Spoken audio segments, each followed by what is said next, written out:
It's live! Adam Curry, John C. Dvorak. It's Sunday, September 26, 2021. This is your award-winning Gitmo Nation Media Assassination episode 1385. This is No Agenda.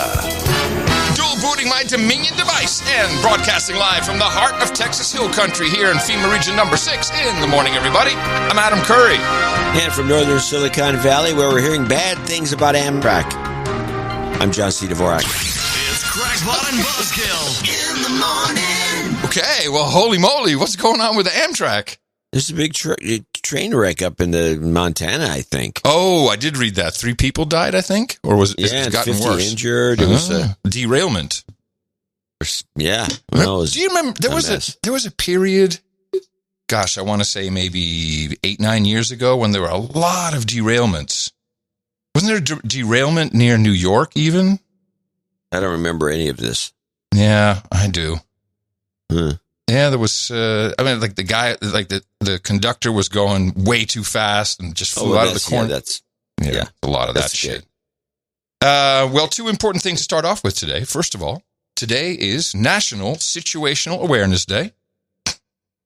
That's why I'm looking left and right. Is that what the reason? Pretty much. National Situational Awareness Day comes up on September 26th every year. The holiday. It's a holiday. Wow. The holiday. I want the day off. The holiday helps create more awareness about the importance of personal safety. Since we're all responsible for our personal safety most of the time, it's important to be reminded of general safety tips. National Situational Awareness Day was created for this very purpose. So have a look, everybody. It's in the show notes. Bone up. Might as well if they're going to defund the police. The New York millennial caught the coof. Caught the coof? Yeah, that's what the kids are calling COVID these days. Oh, who? My stepdaughter in New York. Oh, well, she should have stayed in Texas. Yeah, she's fine. Well, she was not doing too well. She's double vaccinated. Fully vaccinated, I guess. Was she, did she get the vaccination before she got the coof? Yeah, she got vaxxed a couple months ago. I guess it didn't do her much good now, did it? No, so imagine... Was she high and mighty about getting the vaccination? That's the only thing that makes it worth talking about. I wouldn't say high and mighty, but she felt like it was just, you should do it. Just everyone does it. Do it. Do you remember we talked about this in the early days of the vaccine where people would get the vaccine, they say, I feel like I'm king of the world. That's right. Yeah. Invincible, I think. Invincible is the term. I'm invincible. Well, that's the endorphins from people who've been severely traumatized by being locked down or scared by the mainstream. Yes, that's what that is. But imagine my delight. Because imagine my delight. First of all, she had lost her sense of taste and smell, really felt like crap. She couldn't get into, this started on Friday, I think. She could not get into the clinic. It was overfull, had to wait until the next day. It goes in, test sweet. Positive. So imagine my delight where I rushed off to FedEx to send her a blister pack of horse dewormer. There was no conversation about it. It's just like, I'm sending you this. It's real simple. Start taking it the minute you get it, which she did. And she's already feeling better. Already, she has a little bit of taste back. How fast is that? How fast is that? The taste thing is directly related to the zinc. It's interesting because she had heard from one of her friends that zinc actually makes it worse. Like, how can it make it worse? I don't know. I'm just telling you what's going on out there. So zinc. There's a couple of things. Zinc. I used to have a zinc deficiency. Well, how would you know you'd even have a zinc deficiency? Is it something you test for? Feels like I should have asked you this, John. How would you even know that you had zinc deficiency? Is there a test for this? I'm good to ask it myself. Okay. So, well, it turns out. It took a lot of research to find I had a zinc deficiency, but once I reestablished my zinc bodily content, this problem went away. When I was a kid, if you look at your fingernails and you have these little white clouds on your fingernails, and it's just little. You look. You mean near your cuticle or just in general? Just on the nail, little spotted white, little spots on your nail. Yeah, but they're little cloud shape. Whoops, so this is one. Yeah, no. If you have that, if you're a goner, you're dead. 7, you might as well just 8. put your affairs in order if you got that. So you had these little white things, and so I did research. Finally, found it was a zinc deficiency. And so I took some zinc supplements, and it went away, and it never returned. That's my story. Well, anyway, she's doing fine. Thank you for asking. And good, I'm glad. Yes, and you want her to do fine. You just want her to have that moment. It's one of these moments that I'm sure will never be discussed. I'm sure it won't. But somewhere along the line, I'll have to say, "Hey, remember?" Anyway, so I ordered 20 more of these blister packs so I can send them out to all the kids. Because now we only have one between the two of us, and then some sporadic ivermectin that we got in Mexico. But that's really not. This blister pack is cool, and I've put the link to the website in the show notes under. Although we have some people that are this the overpriced ones where these guys are gouging for? It's not really overpriced, John. They're like $5 a pack. Okay, $5 is reasonable, and that's from ziverdokit.store. Yeah, but I looked at those. It was six for $110 is not $5 a pack. No, I got 20 for $200. Well, 20 for $200? How do you get $5 out of that calculation? $10. I'm sorry, $10. Well, you know what, John? I really don't care. Okay, I don't care. I think why don't you go get you wait for your cheap ass ivermectin, and when you're dying, I'll send you my expensive blister pack. Okay? Jeez, man, it's bad enough with you and the wine. Oh, it's too expensive. This is life or death.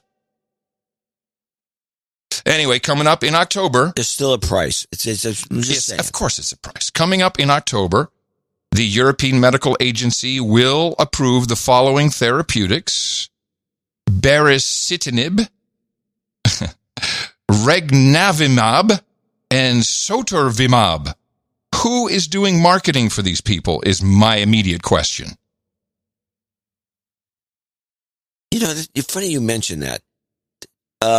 Tucker, I didn't have a clip of it. I should have had a clip of it. In fact, I knew about it. I never went and clipped it. Tucker had a guy on his show, and it was the Fox expert or some bull crap. And he was talking about alternative treatments for COVID. Mm-hmm. And he went through every single obscure treatment, including probably half the ones you mentioned. And never once did he mention either ivermectin or hydroxychloroquine. Really now? He went out of his way not to mention those two. And what do you think Tucker did? I have no idea, really. You stumped me on this one. He didn't do anything. He didn't even ask the guy about it. He just let the guy blabber on, and he went to the next segment. Yeah. This is Fox. Yeah, but you shouldn't be watching Fox. It's no good no mo. Fox is great. No, it's not. It's horrible. I almost had Brett Baer was on with Tulsi, and they had a conversation that was a knockout. Oh, these people everything bores me right now. The mainstream is boring. People are completely disconnecting. And it's because doing this. Oh, they're bailing out. Listen to me. You can force people to take the vaccine, but you can't force them to watch your bullcrap M5M stuff. And people aren't doing it. They're just not doing it. The mainstream died September 19th, 2021. I'm sticking to it. Now, let's talk about some adverse reactions because there's a lot going on with this. In particular, because we had this fantastic moment where the director of the CDC, what's her name, Walensky, overrode the FDA's panel in getting boosters for everybody, for the frontline workers, which the panel said no. Did she override her own people too? Well, of course she overrode everybody. Yeah. She said, "Nah, I don't think we're going to do that. We're just going to get everybody vaccinated. It's fine. It's fine. What do you have to worry about?" Well, there are some things to worry about. This was actually something that I hadn't even thought about, but it'll start cropping up now when it comes around to insurance time. This discussion will have to be had soon. This is Dr. Sarah Long from, where's she from? Drexel University. We know for adults over 65, vaccine efficacy is waning, but we're only talking about booster shots for those with Pfizer. What about those with Moderna and Johnson & Johnson? What message does that send? Well, I think it sends a complicated message because we're saying, in fact, they're at risk of severe disease. They should be boosted. And then we'll say, for the 50% of you who didn't get Pfizer, good luck with your disability. We will have to wait. Hey, good luck with your disability. What's she talking about? Well, you're just going to have to wait. And if you get hurt, if you get sick, if you didn't get the whole point is boosters are Pfizer only. Boosters are not Moderna. Boosters are not J&J. So if you didn't get the Pfizer, good luck. That's basically what she said. Good luck with Pfizer. You know, so the CEO of Pfizer was on George Stephanopoulos this morning. Mm-hmm. Yeah, I managed to say that correctly right off the bat. Yes, very good. That guy with his crazy Woody Allen Mexican accent. He's either a genius or somebody at that company is just a genius. To get stuff like that planted, it's just phenomenal. And he made all these excuses. Well, then George is badgering him about, why don't you give away the vaccine? And I'm going to go get the clip and play it on the next show because of this one little element. Mm-hmm. He says, I can't even do his voice. It's so off. It's insulting. He says, we've sold X number of billion of doses, and for the less fortunate companies, we sell them the vaccine at half the price. Yeah. And then he says, for all the super low income, poor countries, we sell it at cost. And then he mentioned that Joe Biden, those vaccine doses, the billion doses that we're going to get, us American taxpayers are going to give away to the world. $500 million. He says, we've sold that to Joe Biden at cost. Now, wouldn't a follow-up question be, well, let me just ask you, what do you think a follow-up question would be to that? Well, what is cost? Yes. Can you give me a number? What's the best price? No question. Stephanopoulos doesn't say jack. And you're surprised by this? I'm always surprised by it because it's just like a softball. Somebody's tossing you this softball and you got this huge bat and you just leave it on your shoulder. Mm-hmm. I'd like to know what cost is. Is it $1? Yeah, but somehow you're confused with George Stephanopoulos being a journalist? I don't care who it is. Nobody would ask him that question. I know it. These guys, it's all scripted. These phony balonies on TV, all they do is read from a script, and they're not allowed to ask a question I would ask immediately. Right. Okay, what's cost? Exactly. Let me run down a couple of headlines from around the world regarding the adverse event reactions of multiple vaccinations. First of all, Pfizer has now revealed the official side effects from the COVID-19 booster, which is the same as the other shots. They say, here's the rundown. 63.7 people had fatigue. 48.4% of the people suffered from headaches. And 39.1% felt muscle pain. And there's no other side effects. Huh. Yeah, exactly. No black balls or anything like that? No, there's no other side effects. So we go to Israel, where 90% of all cases are fully vaccinated. And anyone above 60, now this is straight from the Israeli Ministry of Health, anybody above 60 years old has an equal chance of getting COVID with or without the vaccine. But these people also have the chance of severe morbidity. And do we know what severe morbidity is? Because I had to look that up. So this is what Israel is tagging as the actual side effects of the 90% of all cases being vaccinated. Acute myocardial infarction, aneurysm, acute renal failure, adult respiratory distress syndrome, amniotic fluid embolism, that's for pregnant women, cardiac arrest, conversion of cardiac rhythm. It just goes on. And there's a documentary now, an Israeli documentary called, what are they calling this thing here? It's the Testimonies Project. It's in Hebrew. It does have English subtitles. Well worth at least 5 minutes if you want to be totally bummed out. The Testimonies Project created to provide a platform for all who were affected after getting the COVID-19 vaccine and to make sure their voices are heard, since they are not heard in the Israeli media. Gee, surprise. And then I got this. We had that study from the New England Journal of Medicine, and the interpretation we had was, or that I had, was that 8 out of 10 pregnancies resulted in a miscarriage after vaccination.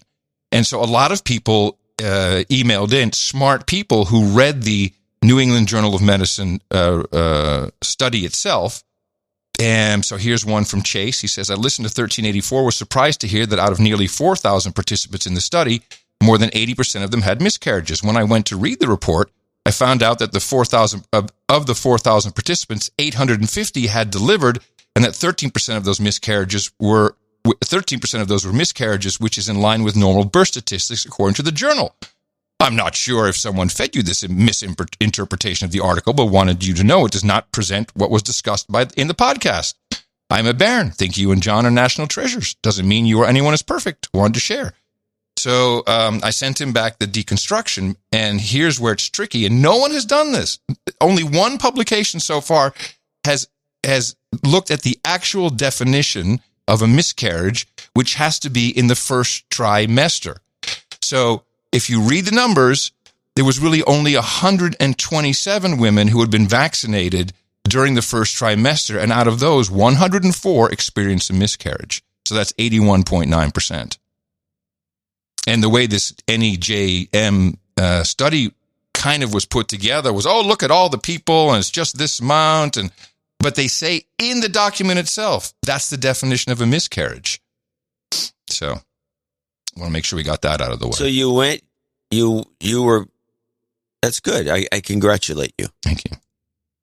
Instead of just caving to the complaining of a Baron. Well, he wasn't complaining. He wasn't complaining. He was concerned. Instead of you complaining. I'm saying instead of complaining. Yeah. Oh, yeah, instead of me. You complaining, you went back and did more work that was not necessary. He is a Baron. I mean, come on. He's a Baron. And you cleared it up. Okay, well, that's good. And now, headline of the day from the BBC. This tells you everything. COVID-19 in Wales, a third of positive cases are unvaccinated. And that's some 1984 shit right there. Is that a great headline? Hello? Why? Well, they're saying a third of positive cases are unvaccinated. Alternate headline, two-thirds of cases are vaccinated. Yes. What a spin that is. Well, that's what you do. It's the BBC. Auntie's not supposed to do this. This is a shocker to you. The BBC is corrupted. Yes. Those horrible, horrible people. Exactly.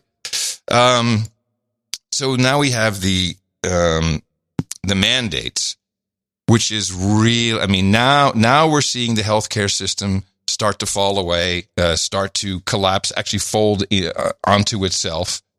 We had the new governor of New York. She was actually going to do something pretty funny. She's going to get foreigners. Where's my governor clip? Here we go. You said yesterday that you were looking into temporary visas for foreign workers to fill these anticipated slots that might be empty in hospitals and nursing homes. So what is that going to look like? Where are these replacement healthcare workers coming from? What's the plan? Well, I'll start with the last question, see if I remember the first one by the time I get to your probably 3.5-part question, Bernadette. This is something that we have to work with the Department of State on first. And this is a conversation we've already been having to talk about the opportunity we might have in freeing up the visa system to have some temporary workers come from places like the Philippines where many nurses go. I'm sorry? What? Why doesn't she say we're having discussions?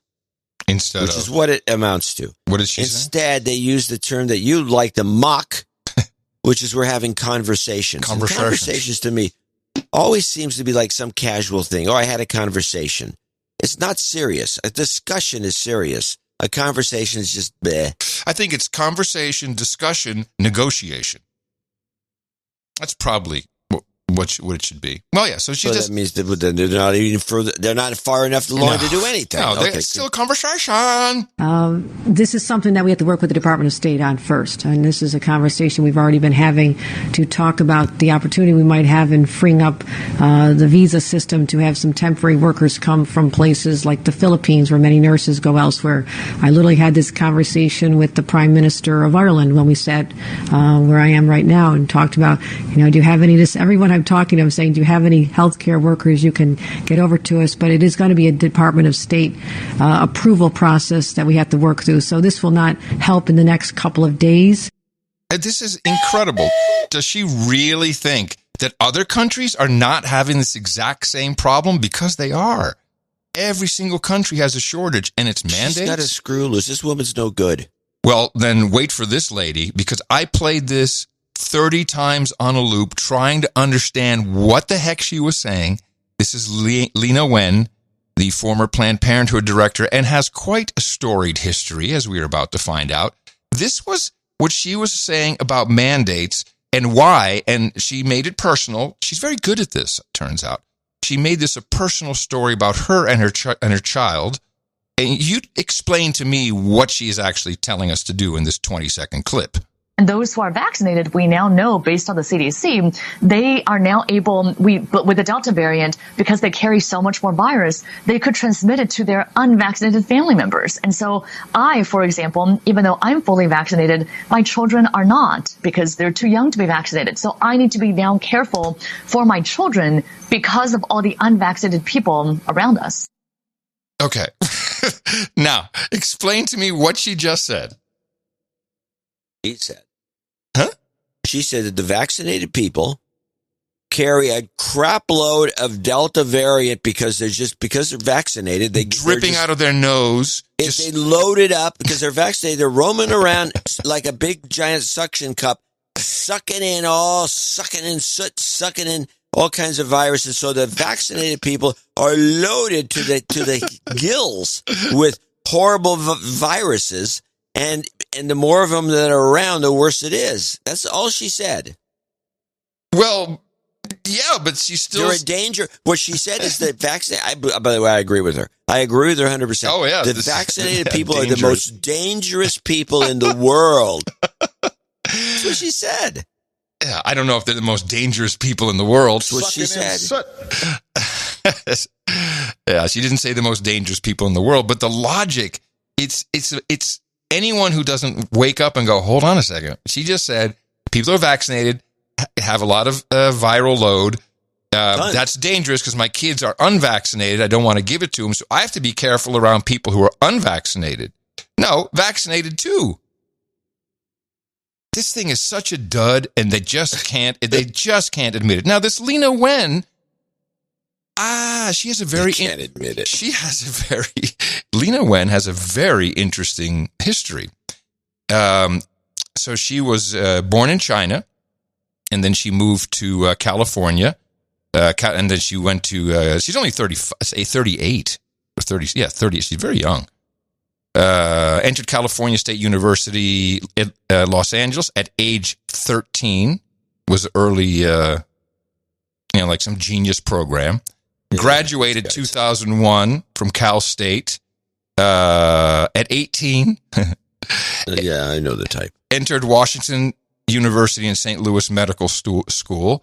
Then in 2005, she became the national president of American Medical Student Association, graduated in 2007, 2 years master program in economic and social history, a master of science in modern Chinese studies at Oxford University. She's a Rhodes Scholar. There you go. That should tell you something. From 2010, she served as chair of the Young Professionals Council, Global Leadership Network of Medical Nursing and Public Health Professionals. Then from 10 to 13, she was a Harvard-affiliated emergency medicine resident at Birmingham Women's Hospital in Massachusetts General Hospital. And she was there.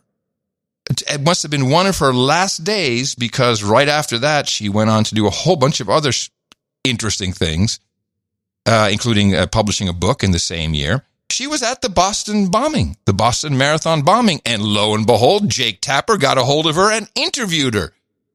This woman is something else. Joining me now is Dr. Lena Wen. She's an emergency room physician who was working at Massachusetts General Hospital the day of the terror attack. She also works at Brigham and Women's Hospital. So you were at Massachusetts General Monday. What happened? Oh, it was a horrific day. We had no idea what was coming. It was 3 o'clock, and we heard that there were 2 explosions, but we didn't know where. We had no idea how many people were coming to us. How many people came? It seemed like dozens, and it was. It was probably nearly 3 dozen patients in 2 hours or so. And was the hospital ready for it? I heard from Dr. Walls from the other Brigham and Women's Hospital that because of all the drills the hospitals here have been running since 9/11, you were unbelievably prepared. Technically and medically, we were ready. We had done drills. We knew what to do with each individual patient who came in. But I've never seen trauma like this before. The volume and the nature of the trauma was really chilling and really shocking. And on a personal note, here she is, Miss Personal Note. She's going to personalize it. Hadn't yet heard from your husband while this was all going on, and then you hear a cell phone ring. You reach into your pocket, but it wasn't your cell phone ringing. Yeah, so we actually live just a block away from here, from Copley Square. And my husband had told me that he was coming to watch at the finish line. And then we heard that the explosions happened. So while I was treating patients, I had no idea whether the next patient was going to be my husband. I really thought, because there was soot and blood everywhere, I thought there was a good chance that the next patient I'd be seeing on the stretcher would turn out to be my husband. Is this typical for an emergency doctor to talk about themselves? And she keeps going on this, by the way. I found this out of character for an ER trauma doctor, but totally in character with this person. But he was okay. He ended up being unharmed, but I couldn't reach him for hours because of phone lines being full and all these things. So. One of the things that Dr. Walls told me is that he talked to his protege who works in Colorado and dealt with the Aurora shootings. And he said, what's one piece of advice? And he said, we took care of our people, the emotional trauma that they felt, but you can always do more. It still wasn't enough. Have you found that? Or are the doctors and nurses and others who work at the hospital, are they still dealing with this and struggling with it? Absolutely. I know that. I certainly do. I have nightmares, and whenever I hear sirens or the loudspeaker for the ambulance going off, I think about Monday. And it's something that I know I have to do better at. I need to take care of myself and our colleagues in order for us to take care of our patients going forward. Well, thank you for the work you do, Dr. It's narcissistic. You're okay, and keep up the great work. So in a 2-minute report, they talk for 8 seconds about patients, and the rest is about her. What's her name again? Lena Wen. Liana. Now, she also speaks fluent Chinese. She's consulted for the World Health Organization, the Chinese. Yeah, What's her last name? Wen, W-E-N. W-E-N. Yeah, she's a spook. That's what I thought. It's got to be a spook. Now, we have she's got spook written all over her. Yeah. Just look at her wiki page. Like, There's a true military whistleblower who went through all the whistleblower channels, filed all the proper paperwork, and which we won't hear much about, I presume, anywhere but on the podcast. And here's her main statement. She says, in accordance with the foregoing, and she put a whole bunch of evidence and her observations and literature, I hereby recommend to the Secretary of Defense that all pilots, crew, and flight personnel in the military service who required hospitalization from injection or received any COVID-19 vaccination be grounded similarly for further dispositive assessment. Mm-hmm. Sounds right. Yeah. And it's sticking with aviation. United Airlines, you remember they were going to not just mandate vaccines for all of their employees, but if you did not get vaccinated, you would be put on temporary leave, unpaid, and certainly in the meantime, you were going to pay more for your healthcare premium. Well, even if let's say that they even did that, let's say that they mandated vaccines, knowing the way they operate, the way you're supposed to operate, because they don't feed the pilots the same food. Did they demand that each pilot get a different vaccine? So, in other words, you only flew with a Johnson & Johnson guy if you were a Pfizer or Moderna guy. Was that in part of the program? Seems like it should be, right? It sounds like a dynamite idea. No, I mean, that's one of my main... No. No, of course not. Or at least they're not talking about it. They can't talk about it that way. But a judge stopped it. A judge stopped this mandate and called it heartless. You know what I'm thinking? We should have a day. It's all the people who have had an adverse reaction to these vaccines. We should have a day where at a certain time, everybody who's been affected by the vaccine, just stand outside your door. See what happens. Get a drone shot of that. Get a drone shot of that, please. Natural infection. You know, when I say spook about this woman, she was born in Shanghai in 1983. Moved with her parents to the U.S. when she was 8. Then had her English name changed, the English name. This woman could be Chinese intelligence. Easily. And look at where she is. You know, she went from Planned Parenthood, where she got kicked out. She was kicked out. By the way, if you look at her, all of her careers about transparency in medicine, she even wrote a book about this stuff. And again, you know, the idea that we use when we try to spot the spook is the fact that nobody stays in the same place too long. You know, did you realize she married a South African man? Yes. Oh, yeah. He's in marketing after or some a blessing crap ceremony. like They went to Cape Town. Yeah. They have 2 children. I wonder how many. It's ridiculous. Isn't it great? I mean, yes, a lot of people have colorful. You know, they travel here and there, and they're all over the place. And then, but even those people. Please note her attendance at George Washington University as well. The Rhodes Scholar. All of that stuff adds up to one thing. Spot the spook. Spot the spook. Everybody wants to spot the spook. No, but who's spook? Yeah, that's the question. Okay, couple more here. The Norway has stopped all mandates, has now reclassified COVID as equal and on equal footing with the flu, which it should have been all along. It's probably just as lethal. Flu's coming back, people. It's going to be real bad this winter. There was no flu for the last 18 months. What happened? It's going to be... I thought we eradicated it. It's just coiling up. The flu is coiling up, ready to strike and kill us all. Yeah. Well, I ran into a funny ad for a new flu shot. Oh, do you have it? Yes, I do. Oh, groovy. I love me some pharma ads. Let's do some pharma ads. I got two. I got 2 today. Oh, I got one. This is the Flu Zone. Flu Zone? No. I'm not getting through the pandemic just to end up with the flu. I asked for Flu Zone High Dose Quadrivalent. It's the #1 used flu vaccine for people 65 and older. Flu Zone High Dose Quadrivalent is the only vaccine approved by the FDA for superior flu protection in adults 65 plus. I'm not letting my guard down. Flu Zone High Dose Quadrivalent isn't for people who've had a severe allergic reaction to any flu vaccine or vaccine component, including eggs or egg products. Tell your healthcare professional if you've ever experienced severe muscle weakness after receiving a flu shot. People with weakened immune systems, including those receiving therapies that suppress the immune system, may experience lower immune responses. Vaccination may not protect everyone. Side effects include pain, redness and or swelling where you got the shot, muscle ache, headache, and general discomfort. Other side effects may occur. Woo! All flu shots are not the same. I raised my game with Flu Zone High Dose Quadrivalent. Ask your doctor or pharmacist for Flu Zone High Dose Quadrivalent. Okay, so I deconstructed what the hell? What is this? Yeah, what is this? What's going on here? So all the flu shots, which are cheap, by the way, they're $5, and they're trivalent.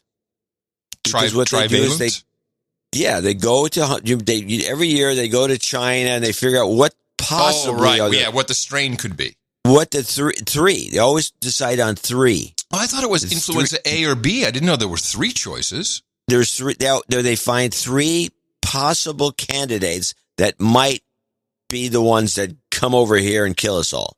So they're trivalent shots. They're all that way. So these guys added a fourth. Yeah.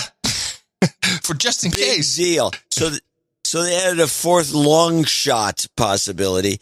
And I bet you these shots cost like $50.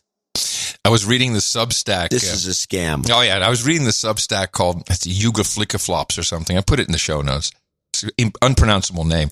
And he made the comparison between IBV vaccines for chickens and the COVID vaccine. And the title of it is "We're All Cattle Now."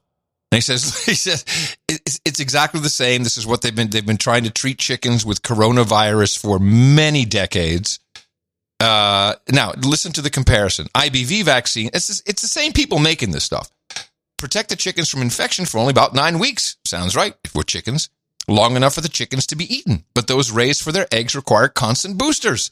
They receive 2 or 3 attenuated viruses at first, then the periodic deactivated virus boosters thereafter to maintain their protection. Adenovirus, that's the Johnson & Johnson, I think. Is that Johnson & Johnson or AstraZeneca? Yeah. Johnson & Johnson. So adenovirus vector vaccines have been tried in chickens with efficacy similar to that induced by attenuated virus vaccines. This is very likely an unstated reason that vaccine vector and mRNA messenger technology were used for our own SARS-2 jabs. It was known from the experience with animals that deactivated virus vaccines would not work nearly as well.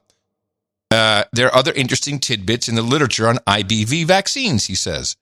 Quote, the basis of immunity to IBV, this chicken vaccination, is not well understood. Serum antibody levels do not correlate with protection, although local antibody is believed to play a role. And then it goes on to talk about, antibody-dependent enhancement and how the chickens, if they catch the virus in the wild, how they die right away. So, yeah, we're livestock. That's what's going on. We are total livestock. I like it. I like the comparison. And here is a big pharma ad for the livestock. Dogs are people, too. Simparica Trio. It's triple protection made simple. Simparica Trio is the first and only monthly chewable that covers heartworm disease, ticks and fleas, ivermectin, and hookworms. Dogs get triple protection in just one Simparica Trio. This drug class has been associated with neurologic adverse reactions, including seizures. Used with caution in dogs with a history of these disorders. Protect him with all your heart. Simparica Trio. Now, notice the marketing. Protection. It's also, they're giving these dogs something up front. They don't have anything. It's protection. It's immunity. It's protection. This is, we are being so swamped with this stuff.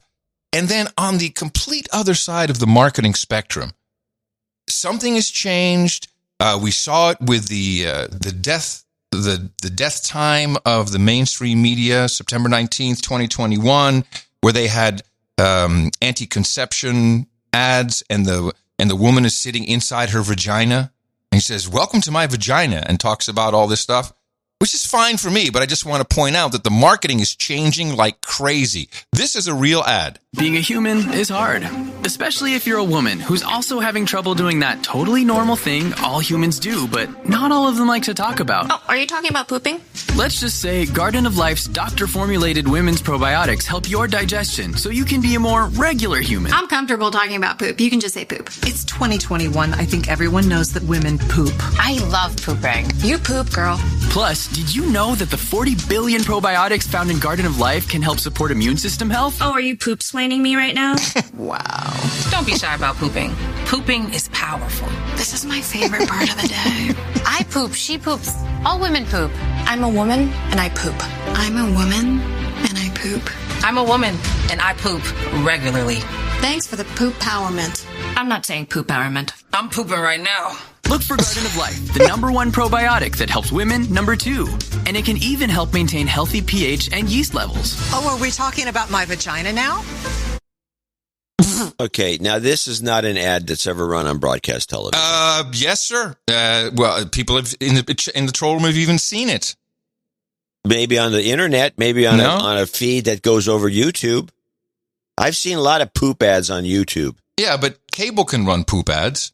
There's nothing never wrong with seen poop. one. You just heard this. Nothing's wrong with poop. No, I never said there's anything wrong with poop. Pooping is powerful. Everyone must poop. That whole poop series of books that came out for kids. It's very important that we all poop. Detective Dookie. Detective Dookie. Poop Police. SPU. Special Poopers Unit. All right.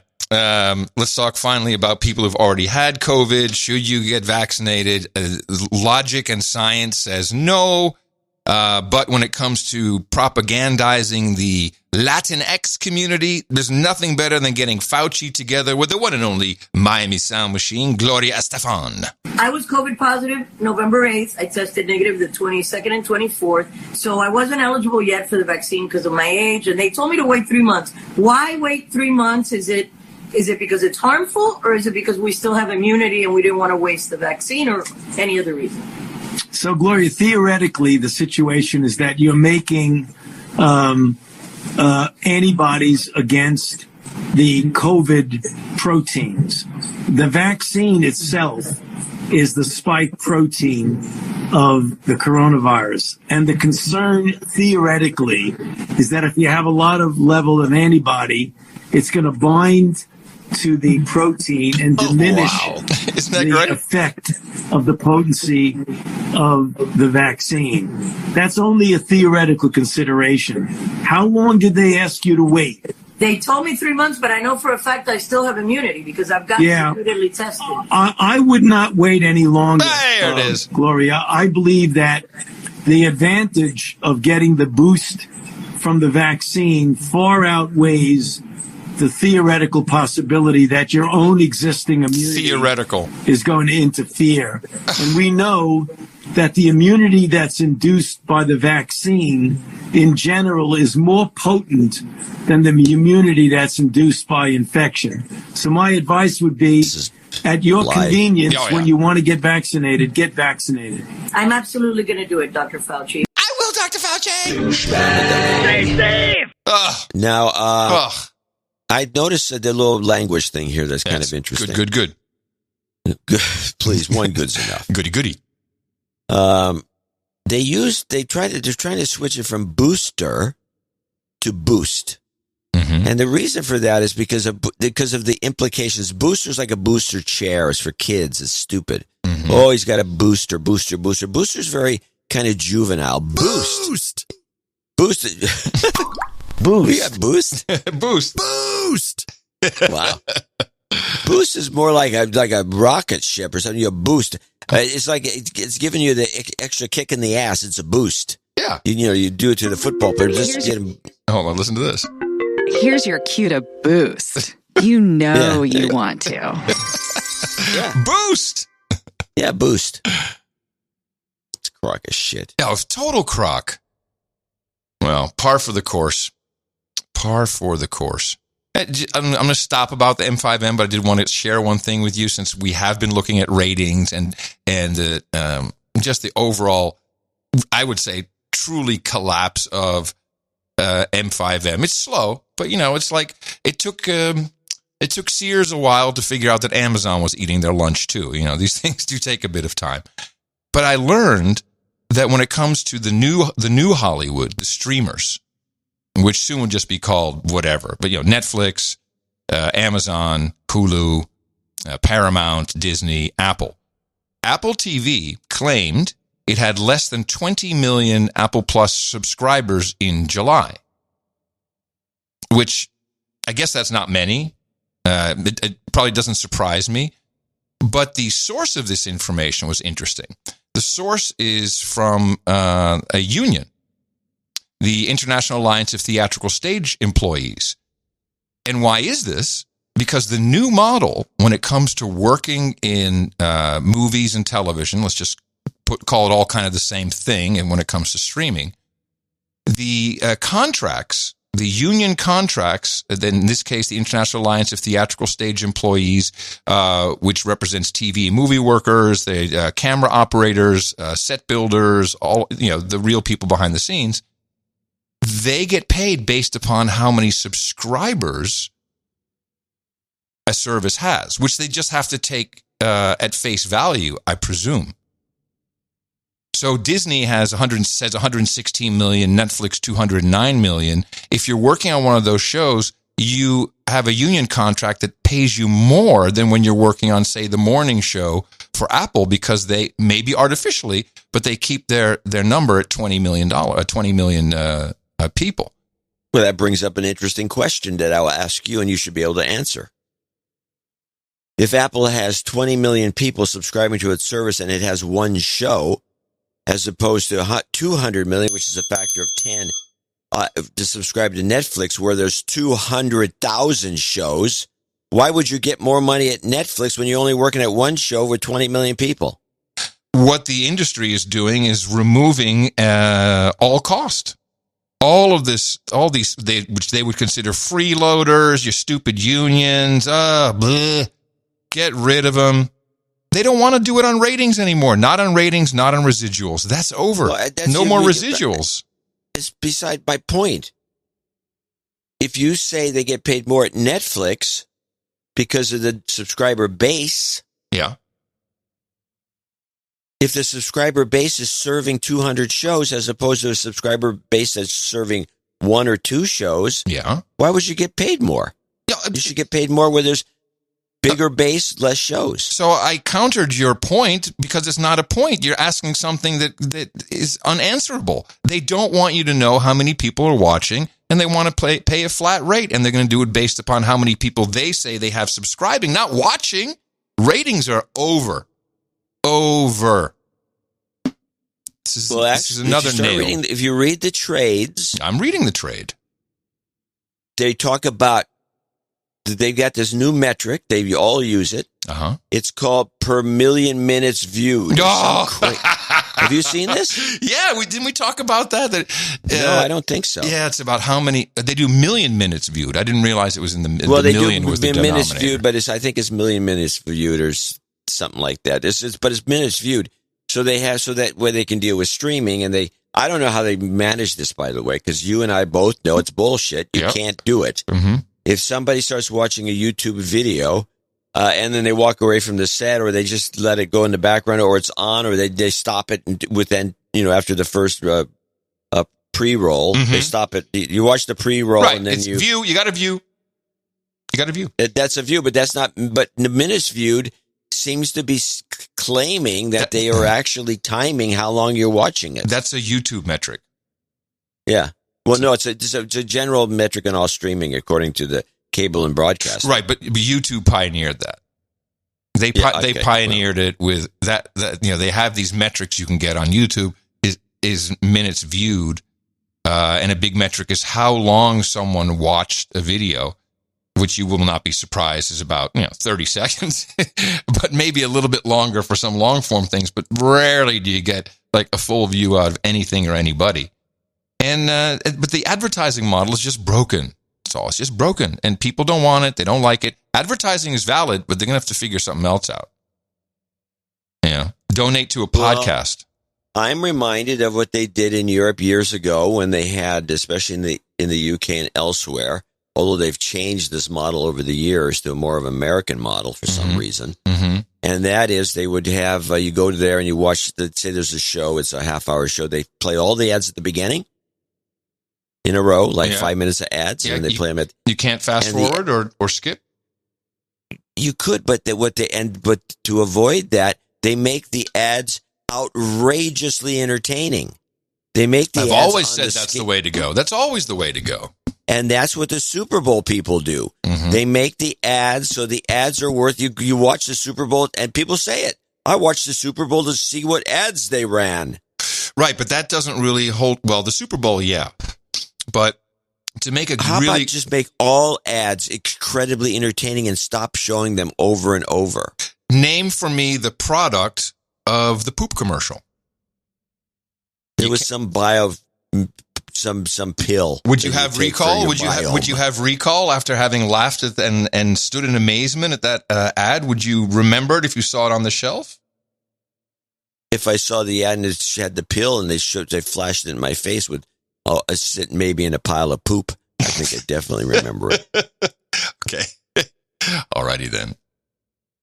Advertising works. You just don't know how it works. And it's very annoying to the consumer. The consumers are walking away. Yeah, let's go to another thing then. I'm going to bring this up. I'll argue this till I'm blue in the face. I'm on the other side of the debate, as you know. You mean you think the M5 is just fine and dandy and their numbers are great and they're making money and it's good? They got bad programming. They got too much leer. They got too much virtue signaling. They got lousy advertising. They're run by a bunch of doofus boneheads. Now, those are all reasons for my argument. Yeah, but let me continue. Native ads, once they were discovered and once they were accepted by the public to be inserted into the New York Times and various news organizations, which we spot, nobody else seems to care. There's a native ad, and here it goes, and it's part of, they blend it in, so you can actually do, I think, you can do an entire news broadcast with no advertising and all native ads and make more money. Yeah, and the people are going to watch that. They'll be very happy to watch that. If they're well produced, you're not making it. No, you're making zero argument. You're not making an argument. You've watched plenty of native ads that you thought were well produced, well entertaining. Name one. Name one. I can name one. There's tons of them. I used to play them on this show constantly. John, people don't. And they were very well done. And people are interested in other things. They're interested in Instagram models and TikTok dances. People are not. You have to understand. They don't care. They do not care anymore. This is boring to the public. So I don't think so. Later. I don't think it's boring at all. Fox News down 37% month over month. This is because it's just become another apparatchik for the Democrat Party. Yes, but that's what it is. My point exactly. There's no one doing anything for art. They're doing it for politics, and they're doing it for advertisers. And the people are tired of it because the alternative, TikTok, is fantastic. You can sit down and watch TikTok for an hour and you're entertained. And if you can break yourself loose, you can have a life. It's like Top 40 radio on steroids, on crack. It's 15 seconds, boom, boom, in your face. No, they cannot compete. This is what they compete with. This is a report from the UK. I don't know if this is. Before we leave the COVID thing, I do have a clip I want to get out of the way. So we at least know this. This is important.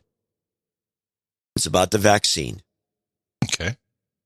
The vaccine is now a human right. Centers for Disease Control Director Dr. Rochelle Walensky has endorsed giving workers in high-risk settings booster vaccine shots despite opposition from a CDC panel.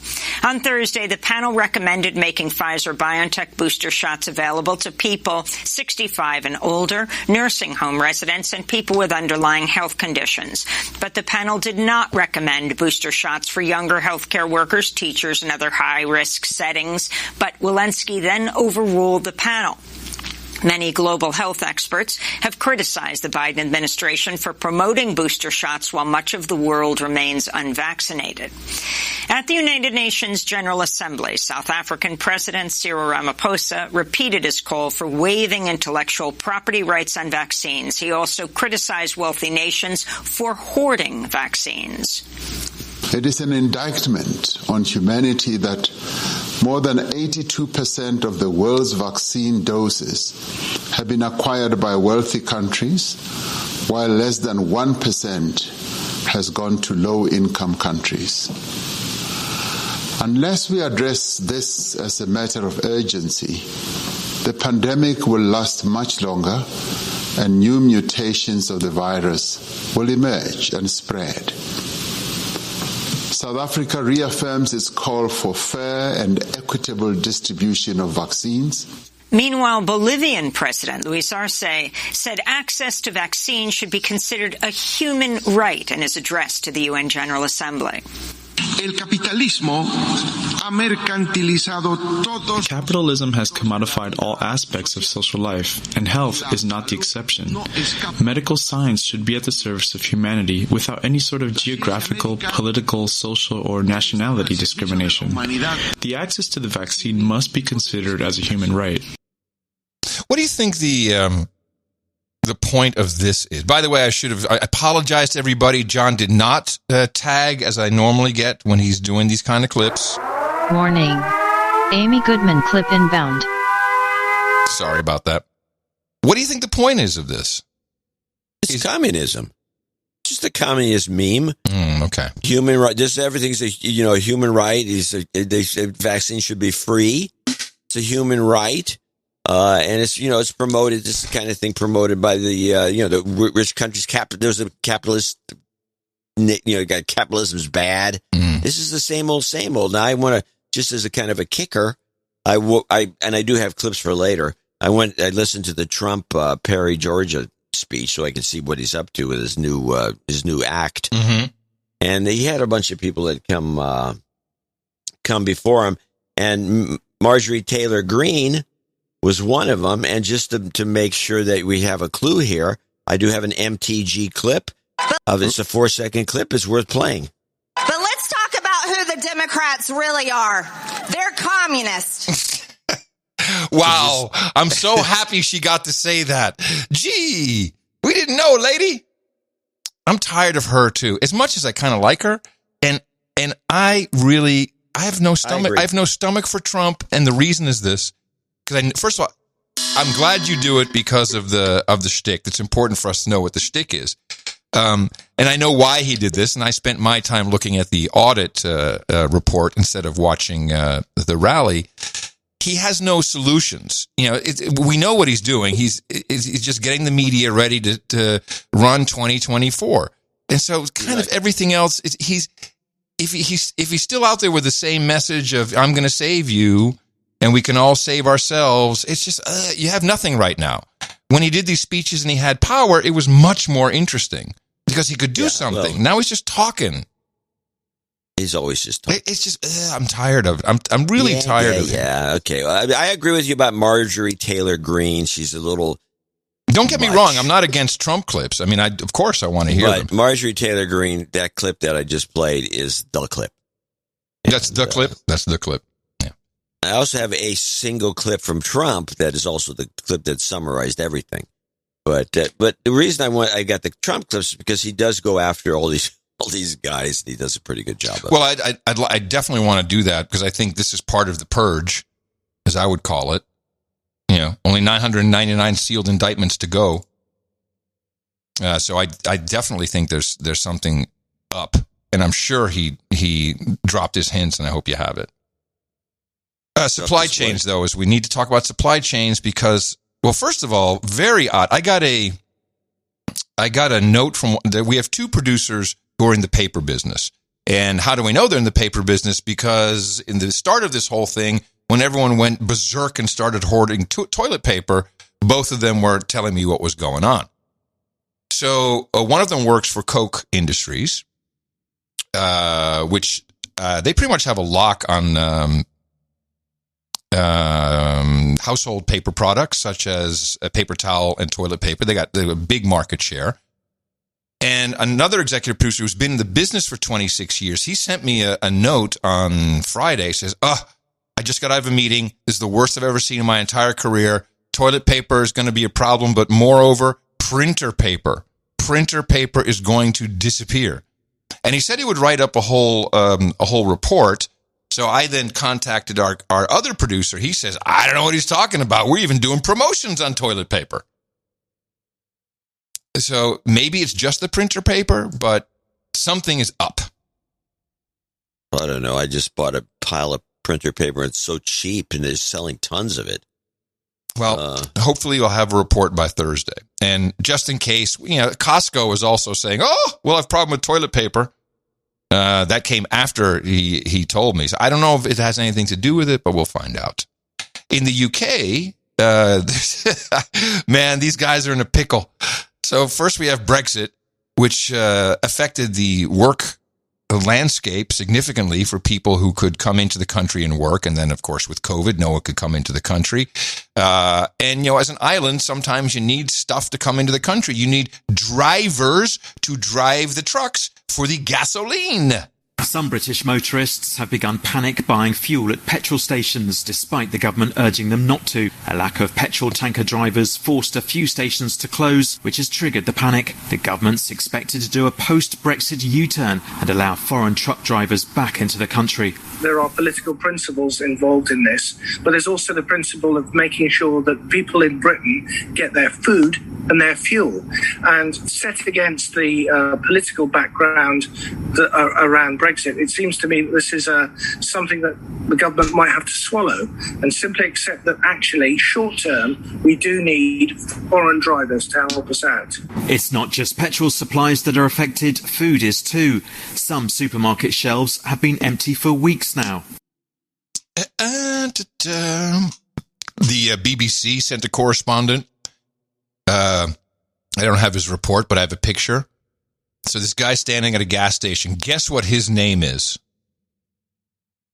Phil McCann. Phil McCann. Phil McCann. That should be on that list of names. I'm sure the Brits don't even know. Note from producer Rodney about the Los Angeles port. As we know, there's backups there. In the morning, gents, as you probably heard about the cargo ships backed up in California's port. 65 ships and counting. The main reason, not enough trucks to deliver loads from the port. Now, he says, can you guess why there are not enough trucks? Of course we cannot. That's why we have the best producers. About 2 years ago, California ports put out new rules on what you can drive into the port as far as trucks go. Every truck had to be 2006 and newer, from 2006 and newer. Now, drivers are cheap when it comes to their trucks. Most don't want to buy anything newer than 1999. Why 1999? That's the year cutoff for the ELD electronic logs. 2000 and newer must have the ELD. So as far as the port goes, it's more about environmental standards than ELDs. That one actually costs about 50% loss of the trucks. It won't be long before they lose more drivers because of even stricter rules. And this is the same with some of the ships. They went into overhaul to get rid of their dirty diesel. I don't know what they're going to run on. Coal, natural gas. Yeah. So they're getting rid of that. Well, the trucking thing is interesting because it doesn't seem we have one of the biggest ports in the world in Oakland, and they load mostly rail. Mm-hmm. But there's a lot of trucks, thousands and thousands of trucks that go in and out of there. But I don't think they have that same rule. And if they did, they would just probably move not. The rail, probably not. Use the rail to go move the trucks Mm-hmm. and truck pick the thing up someplace else. So I don't know how big of a problem that really is. Well, the Wall Street Journal writes, delays are getting worse. California ports still rest on the weekends. U.S. shipping operations remain clogged as ports, trucks, and warehouses can't find enough workers or agree on 24/7 operations. I didn't know this was happening. You guys just shut down in the weekend or in the night. You don't keep going at L.A. Well, that's L.A. Right, but that's where they have 65 tankers backed up. Maybe they could go to Oakland. Possible. Well, take it out to Oakland, people. And if you read what they wrote in this article, Nike, Oakland, Portland, Seattle is also good. Here, Nike won't have enough sneakers to sell for the holidays. Costco is reimposing limits on paper towel. Prices for artificial Christmas trees have jumped 25% this season. Get a real tree, people. And then we had the CO2 news on the last show, which to me was baffling. You guys just leave it at that. Get an artificial tree. They're 10 times better. I used to always have real trees. They drop needles everywhere. They're fire hazards. They're hard to get rid of. They're just a pain in the ass. You buy one artificial tree, it's good for 10 years. Christmas after Christmas. And they look exactly the same. Yes, and they smell the same too. You can buy some of this spray scent if you really need that ours has 3 modules, and there's a little connector in the stem, so the lights are in permanently. Yeah, you got a real high end artificial tree at Costco. We did a couple of years back. Oh, I'm not arguing with you at all. I think it's totally the way to go. CO2 shortage. John and Adam, I'm a millennial owner of a California brewery. I have some info about the rise in CO2 prices. They are astronomical. 300% in some cases. Yeah. I'm friends with our CO2 sales rep. He tells me that CO2 used in dry ice welding tanks, and in our case, carbonation, is a purified byproduct of the oil refining process. From what I understand, pull it from natural gas. Several oil refineries on the West Coast shut down because of the lockdowns and will not be reopening because of carbon tax increases. While we get used to our CO2 from a plant in Stockton, they're having to go to San Diego and even trucking it in from Oregon and Washington to meet the demand. There are machines that can pull CO2 out of the air or recycle the CO2 saved or created during the fermentation process, but they seem a lot more green gimmickly than actually practical. So that could be some of the shutdowns. Ways to pull it out of natural gas. So I guess it could be. I don't know of one refinery. We have 1, 2, 3, 4, 5, 6 refineries in the San Francisco Bay Area. They're all running. I don't know what he's talking about. You know, you posted that on No Agenda Social, like, where's your evidence? Now someone comes here with evidence, with hands-on evidence. You're like, I don't know where he gets it from. Probably from the bill that says 300% more expensive. No, I'm not saying it's not more expensive. Mm-hmm. I didn't say that. I said, where's these oil refineries that are shut down? Well, maybe the same one that produce, here, CF Industry Holdings, top manufacturer of hydrogen and nitrogen products, released a statement today indicating that its UK manufacturing facility is suspending operations due to high natural gas prices. It's all the natural gas price, which is completely artificial as far as I'm concerned. Isn't it? I don't think so. I think natural gas price, and it has gone up. It hasn't gone up dramatic. Well, I guess it is dramatic. This has been sitting around $3 for decades, and then it's now 4 or 5. So I guess that's almost doubled. So I guess that makes a difference to somebody. It makes a difference to anybody who buys it by the carload. I'd like it. Yeah. So it just seems like some of these things are created. Oh, definitely. I have a thing from was it China? I think I might have it here. Hold on a second. Do I have it? Yes. So China is doing weird stuff.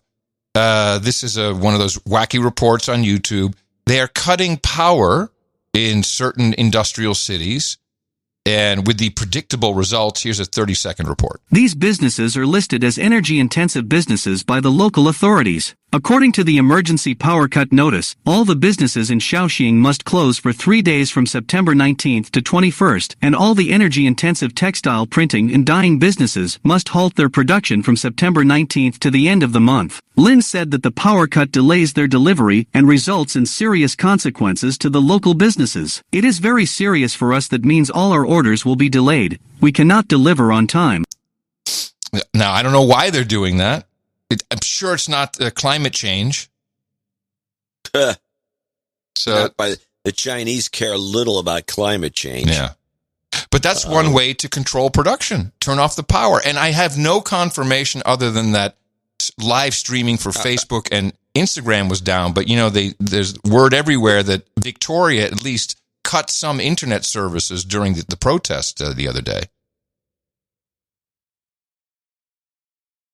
Something is, now it brings you back to your original point. Something's up. Mm-hmm.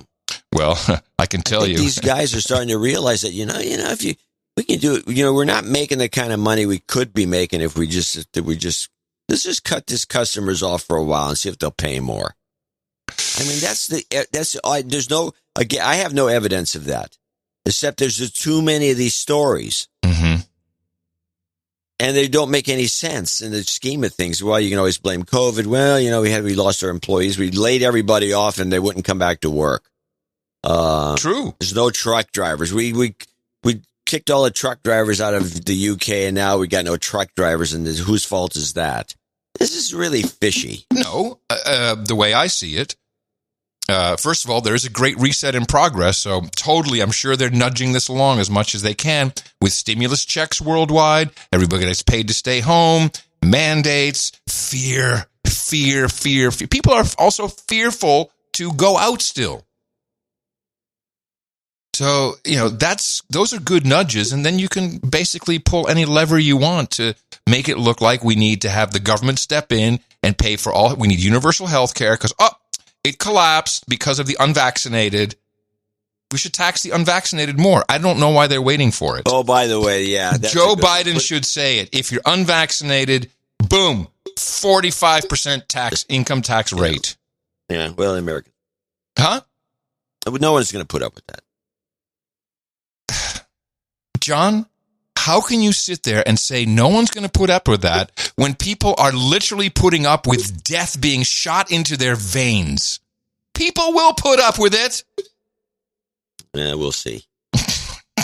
You should say that you're not buying it. That would be. I'm not buying it. I'm going to say I'm not going to buy it.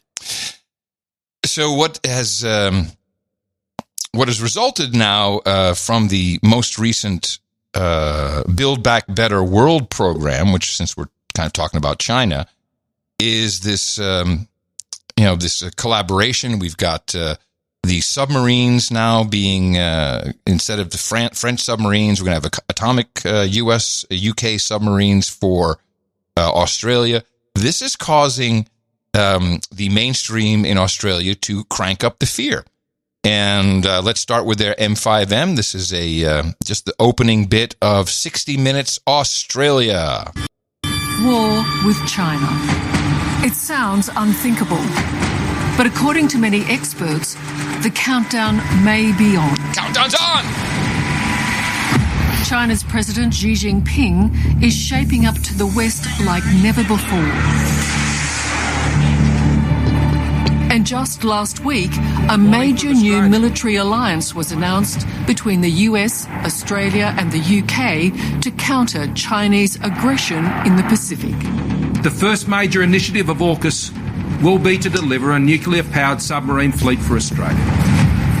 America and its allies are preparing for a battle we didn't think was possible. The idea that China would never attack, even never invade, well, I wouldn't count on that. Xi Jinping is already on a collision course with his own people. From recently outlawing boy bands to enforcing propaganda lessons in primary schools.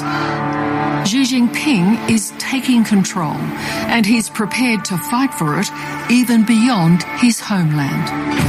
If this unimaginable conflict were to happen, it would begin with an invasion of Taiwan, the tiny nation off its coast that China has long believed is theirs. Man, they're manifesting this. Boom, boom, boom, boom. War with China could happen. And this whole report, explosions, missile launch, planes flying over warships, boom, boom, boom, boom. And then there's the same thing. You take that same report if you can get that boom, woman's boom, voice boom. to do it. Yeah. And you just throw it, overlay it to the Americans. You know, they have Americans propagandizing, and they have a bunch of kids pledging allegiance. It's actually more effective. It's a British voice or Australian voice. People pay attention to it more here. Yeah, I think so. So now that's a crap report. Well, it's not a report. It's a 60-minute entire expose on how we're all going to die. China's going to, because the Chinese don't buy the, it's not just, nuclear power. No, it's nuclear subs. We're going to have to kill you. As witnessed by what is this guy's name? Victor Gao. He's the vice president for the Center for China and Globalization, also a former translator for the previous chairman of the Chinese Communist Party. And listen to what this jamoke says. Australia itself will be a target for possible nuclear attacks in the future. Can I just stop you there? Can I just stop you there, Victor? Australia will be a target for nuclear attack from whom? You do not need to know whom it will be, but as a logic, no one wants to target any nuclear-free zone, which now includes Australia. Australia has said it will not be carrying nuclear weapons. These are nuclear-powered submarines, as indeed China has. But we're not talking about nuclear weapons. So how is it a target? Listen, do you really believe you can trust what Washington or even what London say? I would say the watershed moment will be if Australia is armed with nuclear submarines to be locally produced in Australia. Australia will lose that privilege of not being targeted with nuclear weapons by other countries, and that should be the wake-up call for the Australians, the 23 million Australians. Do you really want to be a target in a possible nuclear war, or you want to be free from nuclear menace going forward? Is it like the way he said free? Free! And meanwhile, everyone's cowering in their homes, not free. Do you want to be a target or do you want to be free? Yeah. Yeah, so that's just there to... I'd arrest that guy immediately. He's in China, so I don't think you have to do a extraction. Now, all of this has brought together more partners of the Build Back Better World Coalition as the leaders of India, Australia, and Japan met with President Biden.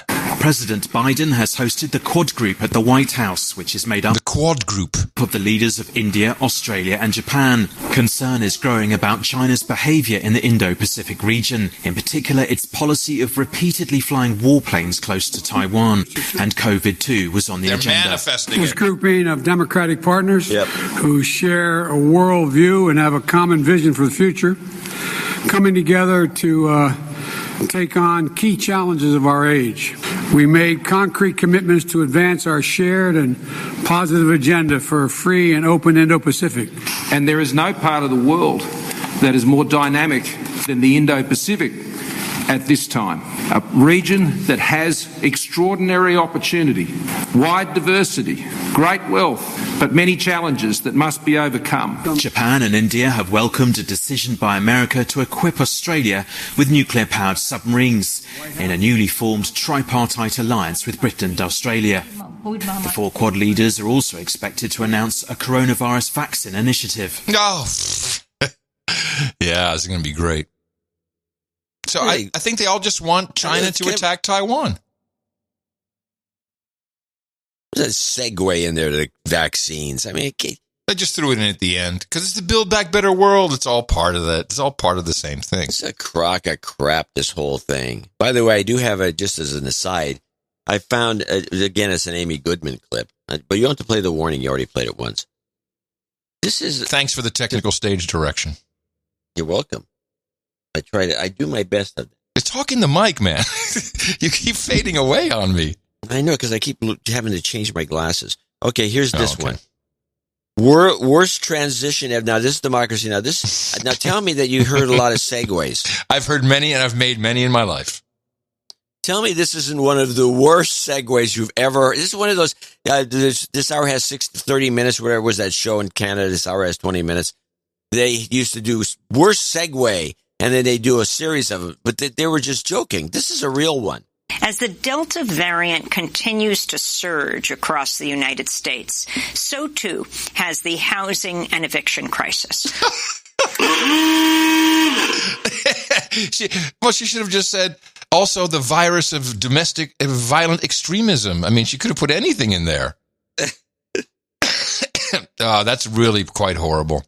Well, since we're doing that, you remember that we had Prime Minister Boris Johnson sitting with our President Biden, and President Biden looked like he was nodding off during he was called out by the British press for this. What did they say? What did they say happened, the British press? They dozed off.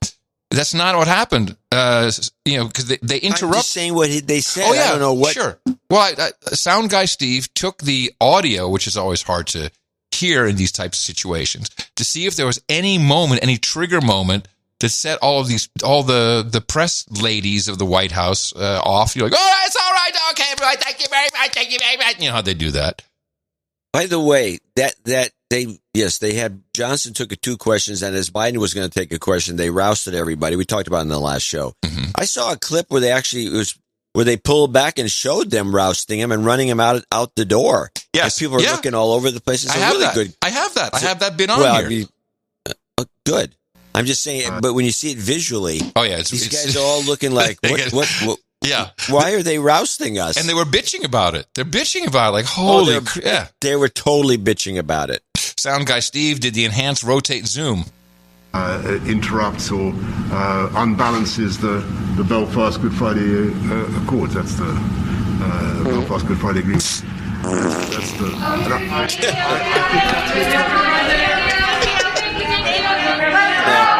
Wait for it. Oh, you smell that? I have no idea. I hope the microphone got it. Thanks, Steve. It's the things you never would find if you were listening to just any old random newscast. No, that's for sure. Never hear any of this good stuff. Producer Steve put a very long, very detailed, not to be read on air, Melbourne boots on the ground report, which I encourage everybody to read, so you can see what your future is like, I would say. Because, man, they are the canary in the coal mine. You know that there's possible contractors being used in Australia for policing? U.S. contractors? You know, the guys in the Ninja Turtle suits that are walking around with police on it? Well, that must be good pay. There's pictures of their vests, and there's a logo on it, and that logo belongs to Predator Security and Defense, PSD VIP Executive Protection Training and Facility. And the way those guys act, kneeing people when they're on the ground, first of all, it's like American cops. Second, it's almost like soldiers. The way these people are not necessarily. These are all spin-offs of Blackwater and some other operations. Oh, they were going to do this, and they were going to try to get these guys to work for some of the rural police departments around the country, and no one would ever hire them. Mm-hmm. Well, it looks like they're hired. I mean, who knows? It's the protests. They're well paid. Have you seen any of the protests? Because it's hard to get. But you man, can see them on YouTube. Yeah, they're just everyone's just poorly out all produced. the time. Yeah, I mean, poorly produced. It's a protest. People are actually breaking out and protesting. It's serious. Well, it is. You put. I really haven't followed the story, although I know what happened. This Meng Waju.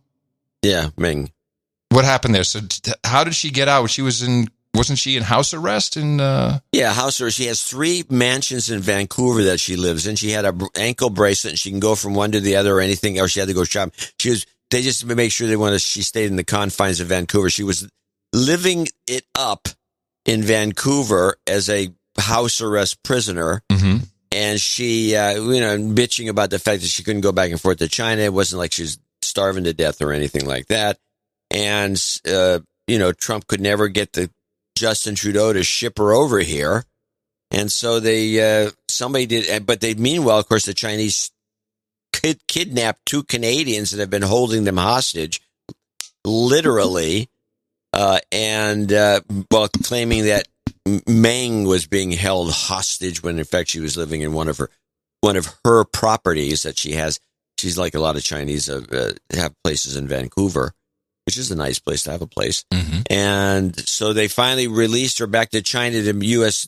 Justice of the Department said, well, we'll deal with this later. You don't have to. We'll drop the extradition.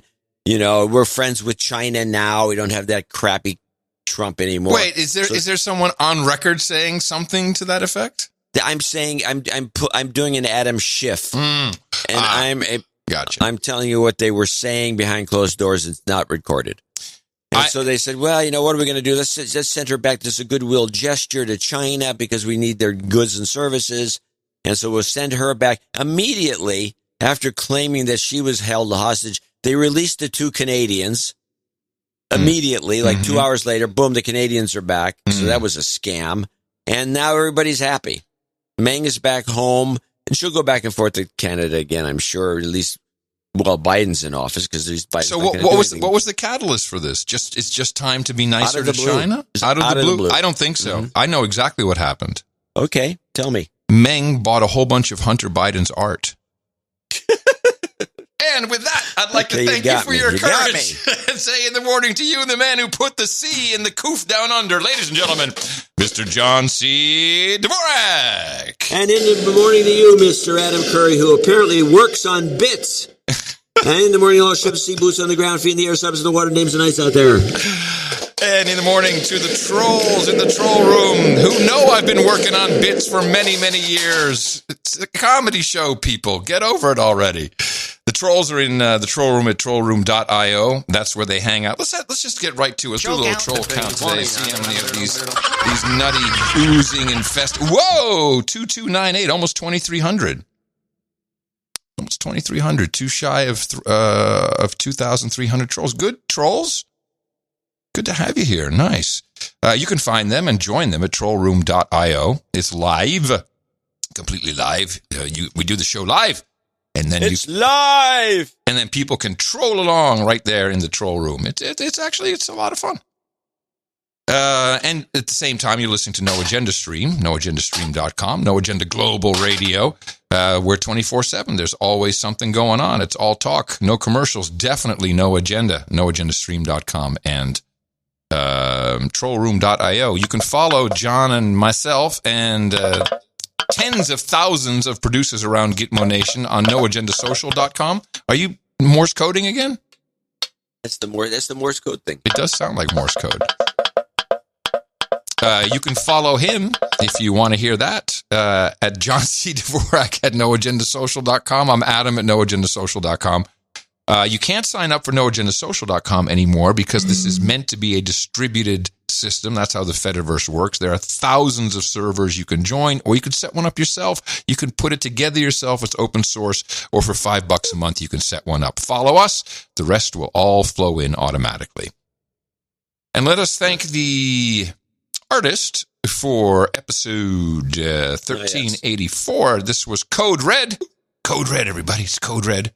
That was kind of the title we both had, so we knew that the art probably wouldn't be Code Red. We do congratulate Correct the Record, who took my time call of death to heart and had a classic No Agenda tombstone with RIP M5M. Yes, there was one other competitive piece that we liked, or you liked even more, was The Three Monkeys. Yes, I did like The Monkeys, actually. By Kenny Ben. Mm-hmm. Yeah, I did. And what was but it had one flaw that I pointed out. It didn't have our names on it. Didn't have Curry and Dvorak. Curry at the bottom. Yeah. It's too bad. I also liked the idea of a Mountain Jay's urn, but it didn't translate. You know, with the Emmy on top and the mainstream media urn, like they were cremated. A lot of Bake Back Betters, Build Back Betters, Code Reds. What else was there? I liked, I used for the newsletter, I used Nestworks Gitmo Nation Awards 2021, I think, or I was going to use, I don't know what I use now that I think about it. But the one I liked was, or just mention this was Rick Harris had a very nice Emmy, which I think is a very nice piece. It was an Emmy the black holding piece? up a COVID virus. Yes, that was a nice piece. The problem is the COVID virus is banned from it's the banned art. from all art. Yeah, it's banned. So it was a nice idea, though. I really liked it. Mm-hmm. Shooting blow darts into brown and black babies, not going to fly as album art. Nice try. Nice try, comic strip vlogger. Yeah, he's really off the rails. Really? Trying to go for 2 in a row. No, I don't think so. I kind of like the blow dart injector box. Let me see. Dr. Garbanzo. It's next to the Emmy with the COVID. Oh, yeah. Yeah, a lot of small letters, though. It was too hard to read small. it when you shrunk it. Yeah. Very small. Anyway, there you go. There's also also the RIP, the one that we did pick from Correct the Record, really was nice on the Twitter because it just took the tombstone. Popped out. Just popped out. It's beautiful. Thank you, Correct the Record. Congratulations with your win. Thanks to all of the artists who always diligently try. They all try, and it's real effort that goes into it because they have to do it while the show is running live. So it's always appreciated. And man, it's so nice. It's like a cherry on top after every single show. We get to sit down and look at some beautiful art and argue as if we hadn't done anything differently for the past 3.5 hours. We get to one more argument over art. NoAgendaArtGenerator.com. If you have a Podcasting 2.0 app, you can see all of this flowing by. Many of them support the cloud chapters. Go to newpodcastapps.com. And I don't know if I mentioned this, but Twitter announced something pretty big. They announced that you can now send people a tip, which I hate because it has nothing to do with value, a tip through the Lightning Network on Twitter, which is exactly the same thing. You can only set it up for iPhones. iOS right now, yeah. But it's a start. It's a start. What is up with you? I'm very excited about this. Like, well, only an iPhone. I'm excited. Twitter is embracing the technology identified over a year ago for podcasting 2.0. I'm kind of excited, and you're just shitting on it. Oh, it's only I'm not. I don't have an iPhone. And I think people shouldn't be required to have $1,000 iPhone to take advantage of the ability to send 5 cents to somebody's podcast. Gee, I can't wait for it to be on Android so you can never make that statement again. You don't know what you're talking about. 5 cents. You can send $1,000. 5 cents. You can send $1,000 if you want. You can send $10 million, but no one's going to do it. Especially anyone, they're broke buying the damned iPhone. All right. Let's thank some of our producers, executive producers, and associate executive producers, shall we? Yes, and I think I'll let you start. Is that because of your failed what happened to you switching glasses? Oh, I have... you had cataracts removed. You had a whole operation, and now you still glasses on, glasses off. I'm still in the process of healing, and so I can't get a prescription, so I have to wear these various glasses. I wear one pair of glasses to read the spreadsheet, and then I wear a different pair of glasses. I'm going to read something off a sheet of paper right in front of my nose. Shouldn't that correct, though? Shouldn't it? You got the dual No, I thing. have when you get a cataract operation, there's different ways you can go. There's different kinds of lenses you can put in. You can get nearsighted lenses, farsighted, whatever you want. It's like glass. It's like glasses, only now they're inside your eyeball. So mine are set for medium to long distance, so I can drive my car without having to wear glasses. I can go and that's the choice. You had a choice, and you chose that. Yeah. Why? Because then I don't have to wear glasses so much. I only have to wear glasses. You have to wear glasses when you're reading, when you're working, when you're close to the computer. Yeah, I don't care because I was already. But here's what happened with my vision: as you get older, this will happen to you. Your eyeball starts to change as you get over. Because I was always nearsighted my whole life, so I like the idea of being different now. And okay, so and as I was nearsighted, as I got older, I started getting more farsighted because that's what happens to your eyeball. It does different things, and so your vision starts to change. And so I went through a period of almost perfect vision that lasted about 5 to 6 years. And then I started going more toward farsightedness where I needed to use reading glasses. And I kind of didn't mind that so much. But customized reading glasses are, customized for you because of everyone has a little bit of astigmatism and all these other issues. And so because I don't have my final vision, which won't be available to me for another 30 days or so, I'm having to use these, and the doctor says, you can get some glasses, but I think the idea of just switching glasses, if you got them, just do that because you'll save the money. Man, this thing, I think you got a dud. I don't know. Did you get a crosshairs? Like, can you get crosshairs on your lenses? Like a sniper crosshair? Yes, absolutely.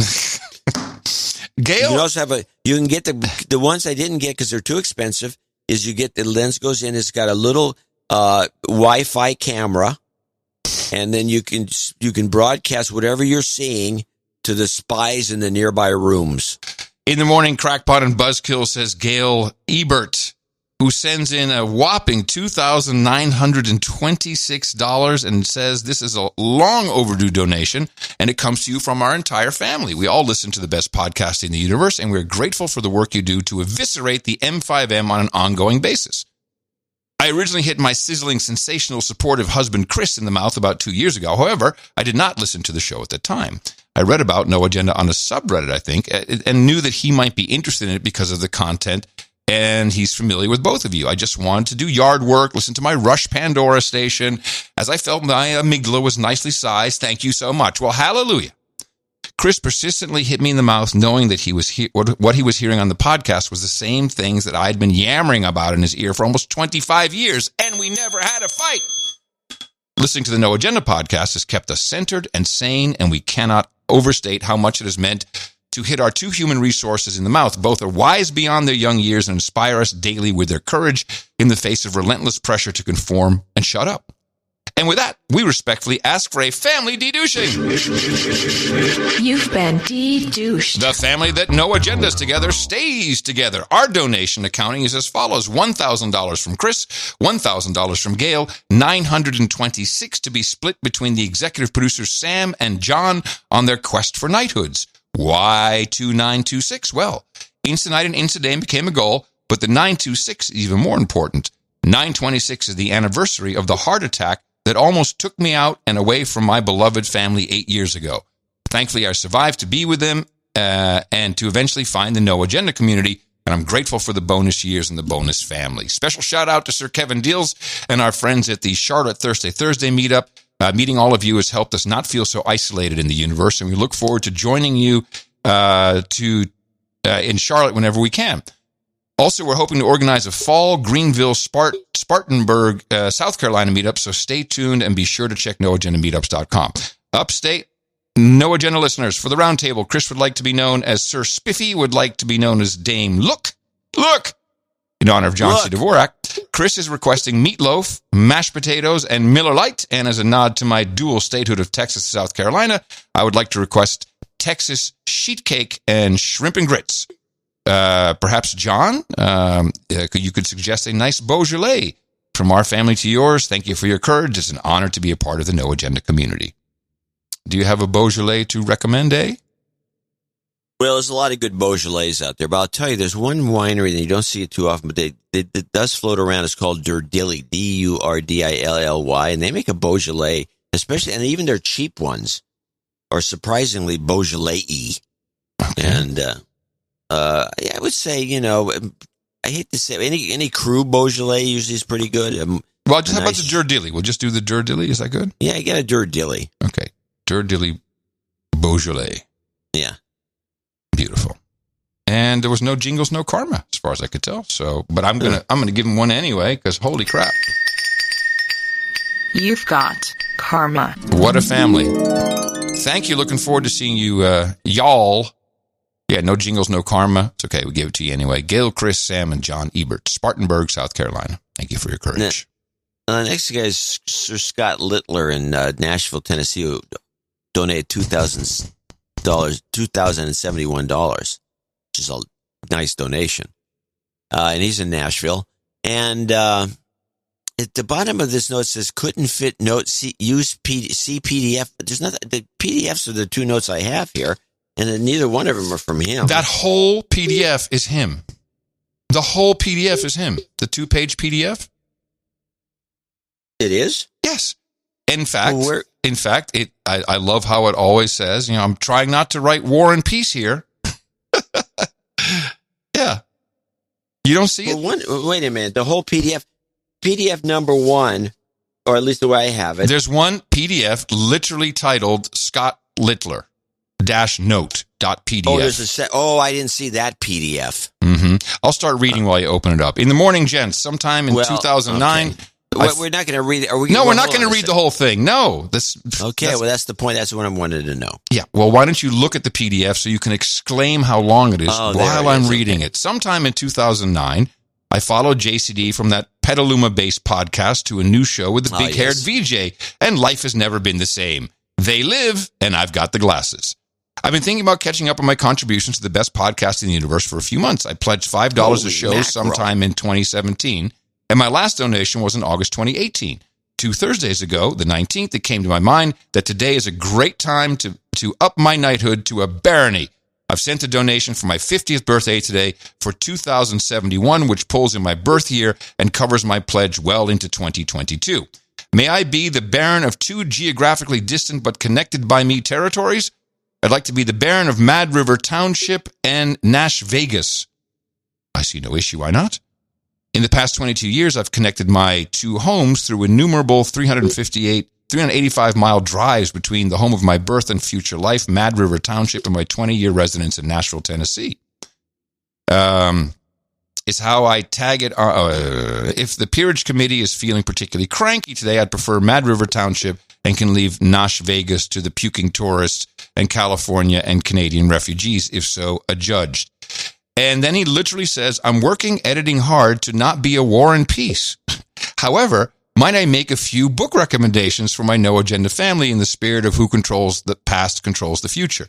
Yes, and I will post your recommendations into the show notes underneath your credit because it's just way too long. But it's 1,200 words. It's a bit long. Yeah. A few jingles and karmas he wants. F cancer for my lifelong friend and deer hunting partner who was recently diagnosed, and for all others so afflicted. Trump's jobs karma for the preservation of current jobs or acquisition of new jobs during these times of witch hunting and protein therapy mandating. Karma for my daughter, the Dame Elizabeth, $520, friends, family, and all No Agenda producers. The No Agenda formula, our formula is this. Yeah, we do that at the end. And boogity, boogity, boogity, amen. So very happy to do that.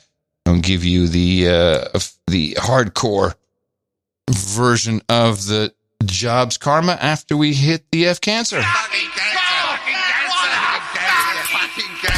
Jobs. Joe.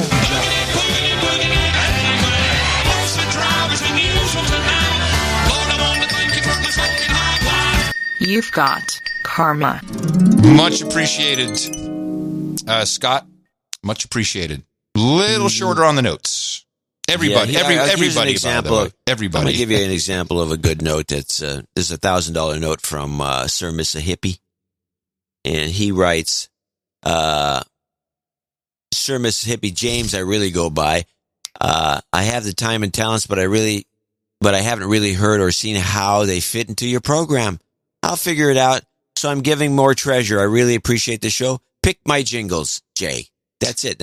Now, I have to admit that Scott donated twice as much, but if I read this note twice, it would account for the same amount of money. I'm just saying that, we don't. It's just too long. I don't look at it that way. Look at when you are producing, you're producing. What you send in is content that you're producing. You are obliged as a producer to read it, reread it, read it in front of somebody else, think about how it may sound on the show, how long it is, all of these things. That's what producers do. So if we're going to get into, we should never even consider, some notes are fantastic. I could read them all day, but in general, the whole idea is you're producing. So make it entertaining, put in the information, and read it to your boyfriend, girlfriend, spouse, whatever. See what if they like it. If they stay awake. Could you turn your speakers down just a bit, please? Steve Banstra from Nashville, Tennessee, 72660. In the morning, boys, please accept this donation to bring my wife Jessica, $289, and myself, $437.60, to damehood knighthood. Whoa! We both work for the same Texas-based company that claims they will not mandate jabs, but also says they will have no choice should Biden's OSHA workaround be implemented. This is nonsense that our company's wild turkey drinking founder would have never caved to. Well, the two of us will not cave to any jab mandate, and should we lose our jobs because of it, at least we have our No Agenda honor. I salute you. Titles. Jessica will be Dame Smokin' Hot Stew, Roundtable Request, Salmon, and Leinenkugel Harvest Patch Shandy. Holy, is that shandy, like the drink shandy? I believe so. That's basically 7-Up and beer. Steve will be Sir B.N. Adstra, Knight of the Nashville Aerodromes, and his request is for filet and spotted cow. Jobs, karma, and that's true, please. Thanks for all you do. Thank you for your courage, Steve Banstra, Nashville, Tennessee. That's true. I wonder what a spotted cow, what is that? It's not a spotted dick. Yeah, I thought of making that joke, but spotted joke, cow it's maybe a product. I know. That's true. Jobs, and jobs. Let's vote for jobs. You've got karma. James Hallerns, $500. The secret numerology of this donation represents my latest Biden bucks received. Not a joke. I'd like to use this donation to de-douche my wife, Jamie G. You've been de-douched. And happy 42nd around and also he's going to wish her a happy 42nd trip around the sun on the 27th.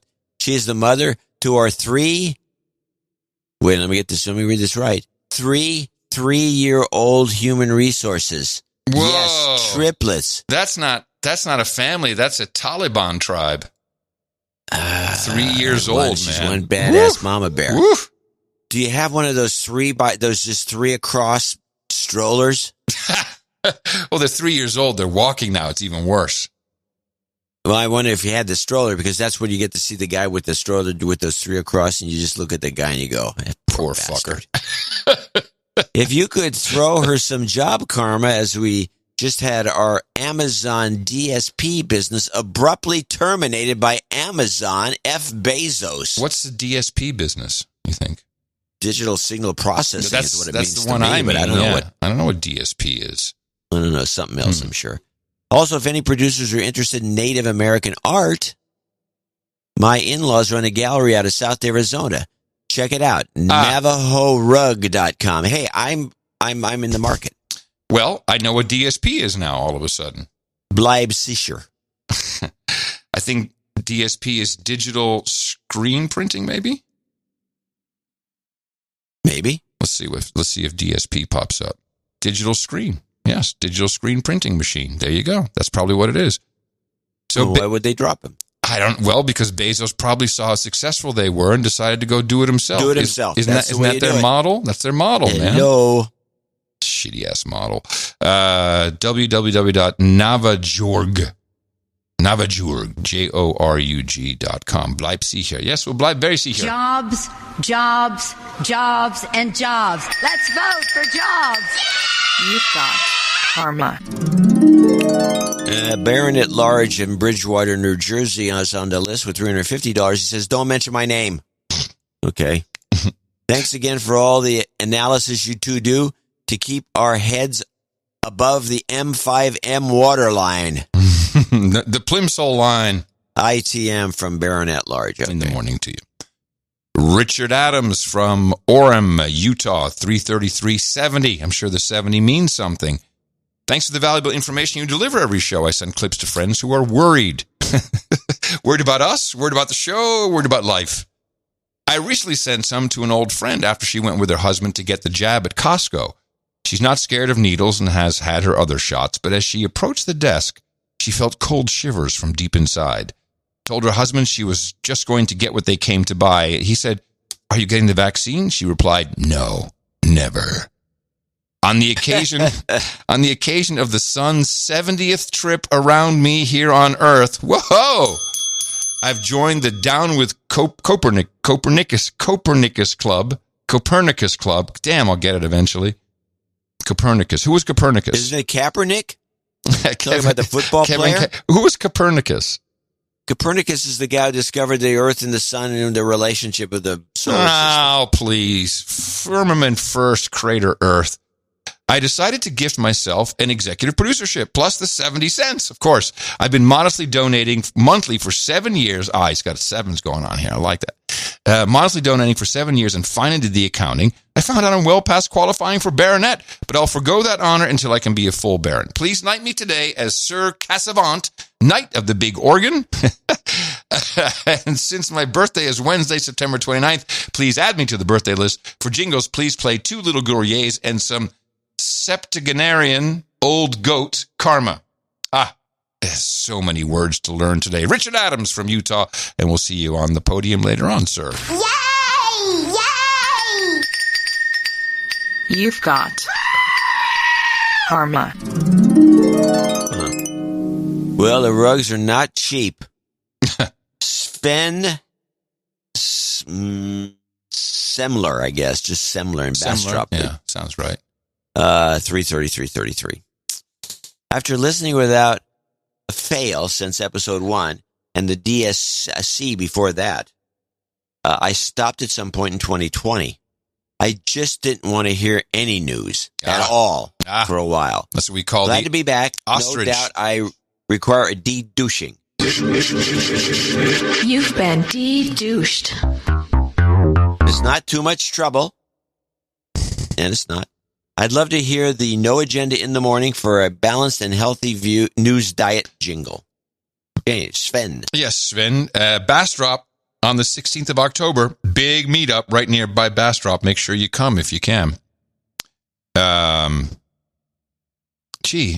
I can see how someone would not want to listen to the news in a while. Oh, we're glad you're back, man. That's fantastic. Welcome. If you wake up with the blues, trying to fill your day with news, there's one thing you must remember: no agenda in the morning. For a healthy, balanced news diet, try noagendashow.com. Kevin Armenta from Corona, California, 33333. Everyone heard the call for our executive producership. You should be one of a multimedia property at least once in your life, and it's nice to see Kevin joining. He says, I had a realization the other day. I wanted to share it with you and all the No Agenda producers. I was thinking about the degree to which small but highly motivated groups can sway opinions online. For example, I know the most popular subredditors are echo chambers, usually highly moderated by leftist mods and inundated with content from leftist power users whose content gets boosted from bots. Okay, I'm going to stop you right there, Kevin. Get off Reddit. It's useless. It's rotting your brain. Then, he says, I realized something about the people that frequent these super leftist echo chambers like Reddit and Twitter. Here we go. There are some people that are using bots and and astroturfing to boost certain posts that paint a narrative. No, how about hundreds of thousands of bots doing this? But there's also a large number of people that need to rationalize these situations to avoid the anxiety that their worldview is wrong, so they make posts of their own and propagandize themselves. They need to believe Joe Rogan is a dumb conspiracy theorist, so they repost the same videos about horse dewormer. It's like group rationalization exercise. This happens in our culture all the time, which leads to everyday people believing things that aren't true about reality. Some people see this society-wide exercise going on, and they can't help but feel something is wrong. Sherlock. So they look for answers elsewhere. These are the people that listen to the No Agenda show. We have to break the simulation so we can see reality for what it is. And speaking of, I just watched They Live, second reference on today's show, by John Carpenter, on shrooms. And holy F-boys, the CIA was definitely involved in this production. Can I get a biscuit on my 26th birthday? Thank you for your courage. Love is lit. They always give me a biscuit on my birthday. I have never done shrooms, but that sounds like a fun way to try. Fun way to start. I like it. I don't know. It might be a bit much. I don't know. By the way, that if people don't know about this movie, we talked about it in the show before. It's a must watch. And it's only Carpenter's only first time he goes into science fiction at that level, and then it was a flop, unfortunately, at the box office. Well, it was also the production of this movie and the editing and the dialogue was complete high school project. I think it should have won the Academy Award for Best Picture. But I'll bet you that Sir Ronald Gardner, who's next on our list at 33333, agrees. He writes in, ITM Gents, this donation is a switcheroo. Please credit Dame Sienna, Lioness of Love and Light, with this executive donation and add her to the birthday list. I believe she's on the list. She sure is, yeah. Her birthday is the 28th, and she turns 2. Yep, that's right. One of the younger dames. Throw her some goat karma, and let's call it good. It's good. And a big thanks to the greatest podcast in the universe. Okay. You've got karma. All good. I don't have anything from Nicholas. I'll look for Nicholas as you read our No Agenda. By the way, the new coffee, the new blend of Hit in the Mouth dark roast. Dark roast is dynamite. This particular batch, it stinks up the car. It's really excellent product. It is really. I mean, it's really good. Yeah. Well, No Agenda Coffee has sent us a donation, $333 from Knoxville, Tennessee. Dear Crackpot and Buzzkill, NoAgendaCoffee.com continues to be a success. The packaging alone is worth the price of admission. It's very funny. It's very good. This donation is your cut of recent sales. There are many reasons to drink No Agenda Coffee. 1, drink it. Oh, we should do. Drink it to avoid wearing a mask. Drink it to hit your friends in the mouth. Drink it to be fully alert for John's vital 3x3 report. And we're back in stock of our what is this? This was something a Jitty single origin coffee? I think the Jitty coffee. the Jitty coffee, are hitting the mouth dark roast and in the morning blend are crowd favorites. Get on our coffee subscription plan and save 15 cents. As always, 20% of every sale goes to the best podcast in the universe. We ship fresh every week with a full money-back guarantee. It's the perfect daily dose of caffeine to pair with your daily dose of sanity. That's noagendacoffee.com. Please give an R2D2 karma for all the producers. Thank you for your courage, Sir Spro and Sir Bean Brewer of the South. There's a little note here. Would love your continued honest review of the coffee on the show. Yes, this is an honest review. If we didn't like it, we say, thanks for the donation. Your coffee sucks. No, we wouldn't. It totally would. No, we'd say thanks for the donation. And we'd just be reading this and saying, oh, it's great? No, we wouldn't say it. We'd just read the donation segment and we say thanks for the donation. Why wouldn't we give an honest review if we said, well, I didn't quite like it? We give honest reviews, but I'm not going to the problem with the reviews that involve taste, like coffee, is that you can't be accurate. So you should never, if you give a negative review, it could be just bigoted personal hatred for some minor aspect of the coffee. I think a lot of honest reviews are unfair when they go negative when it involves organoleptic. Well, now at least I understand your wine reviews when I say I had something I liked. What did I do? You're always ragging on my wine. I say I like it. I don't rag on the wine because I haven't had the wine. Headache wine. Headache wine is too expensive. Well, yeah, there's that, but that's beside the point. You've got karma. There you go, noagendacoffee.com. We actually do like it. It's good stuff. No, it is good. It's tasty. David Korteweg, 312.17 from the Netherlands. Please de-douche me. You've been de-douched.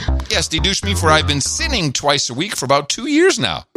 The value of your courage cannot be measured in dollars. In the meantime, I've been trying to hit fellow Dutchmen in the mouth, for example, by mentioning No Agenda Show as the best podcast in the universe in my little nephew's friend book.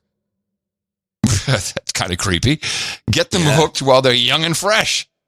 I can report to have found a new victim in the person of my little nephew's father. Got him hooked real good. So I'd like to call out Schwab as a douchebag. Also, a request new human resource karma for my son is on his way into the Matrix. Mommy's doing a fantastic job. She's a keeper. Please stay safe and enjoy my blood money. Thank you very much, David. You've got karma.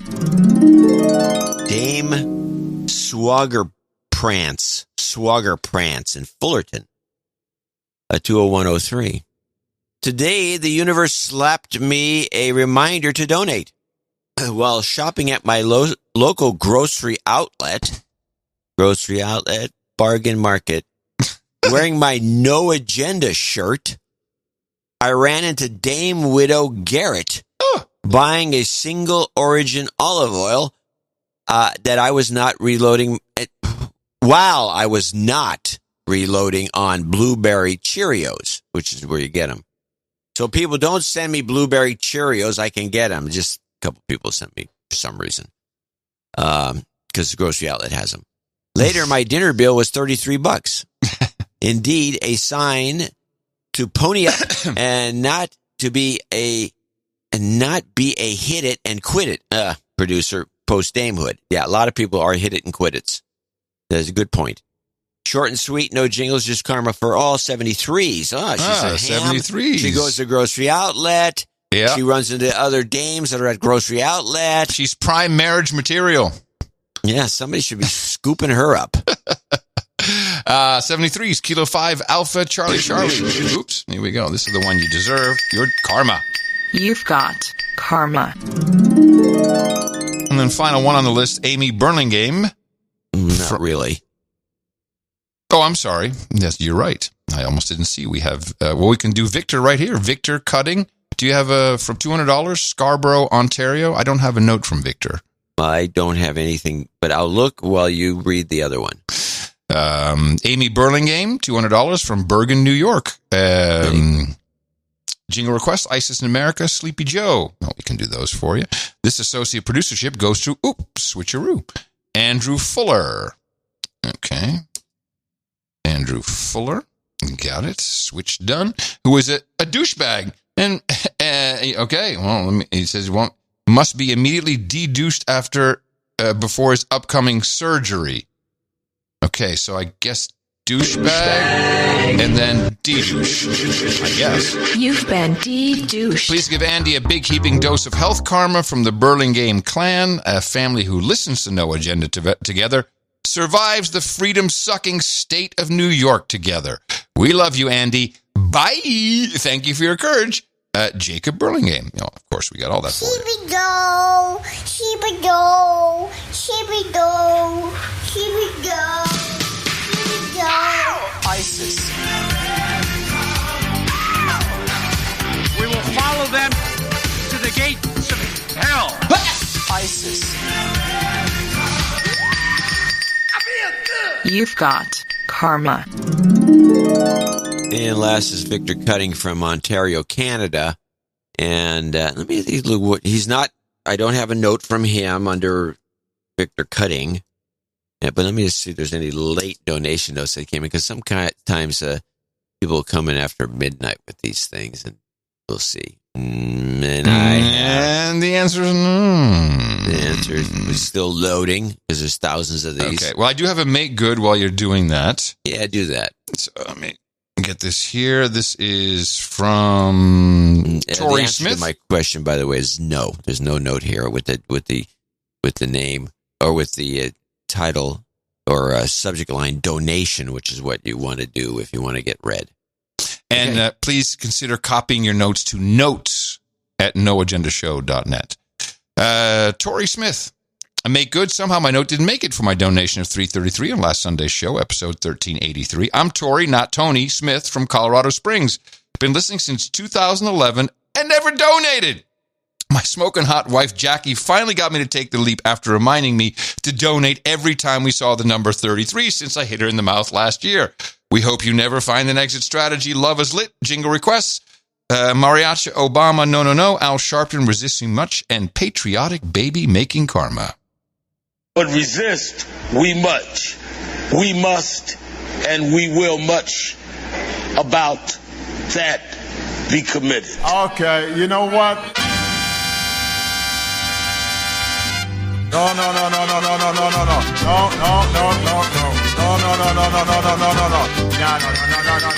Hey. You've got karma. You know, we forgot about, when Obama did that, he invited a bunch of people over to some room in the White House, just a bunch of randos. Yeah, and he was angry, and he said, if you're in the house... They started taking the booze, and they started putting, taking stuff and shoving it in their pockets, and he got irked about it, and that's what he did. No, this is my house. I think I may have that. Let me see. There was a very screwy situation that he created for himself. Well, because it was... Oh, here's... Okay, I know what it was. It's because we had a longer version. Here, I'll play a little bit of this. You can hear it in there. Okay, you know what? I think it was in here. No.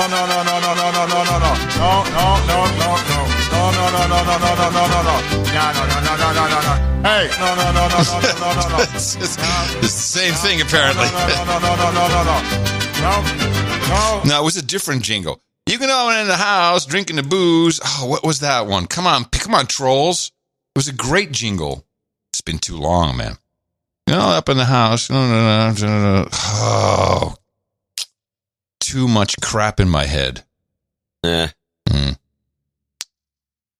that's it. Those are our executive... I want to thank all these folks for being the producers, executive producers, associate executive producers for show 1375 is 85. We're 85. 1385, baby, 1385. We are rocking and rolling on the way to 1400 and our 14th anniversary on October 26th. I think so. I think it's 26 or 27. Thank you, trolls, by the way. Okay, you know what? No.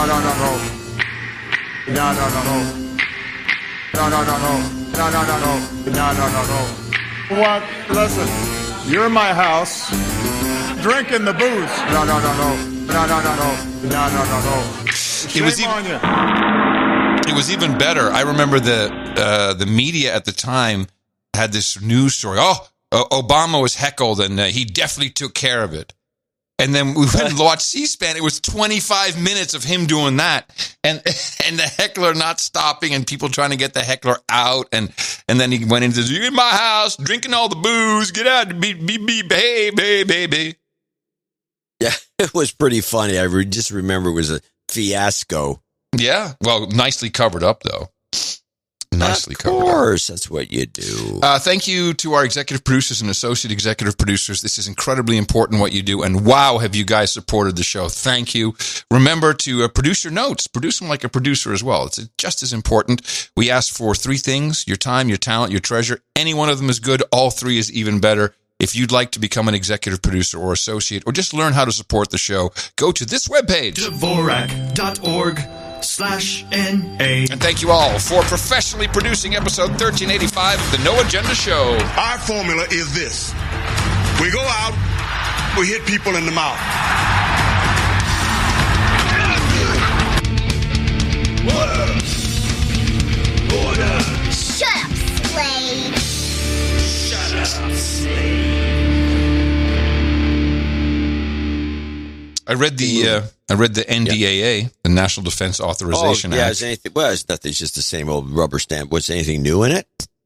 Well, I think what was going on, there's always something new. What's new this year and really has 3 sections is gender inclusion, specific gender programs, diversity, equity, inclusion.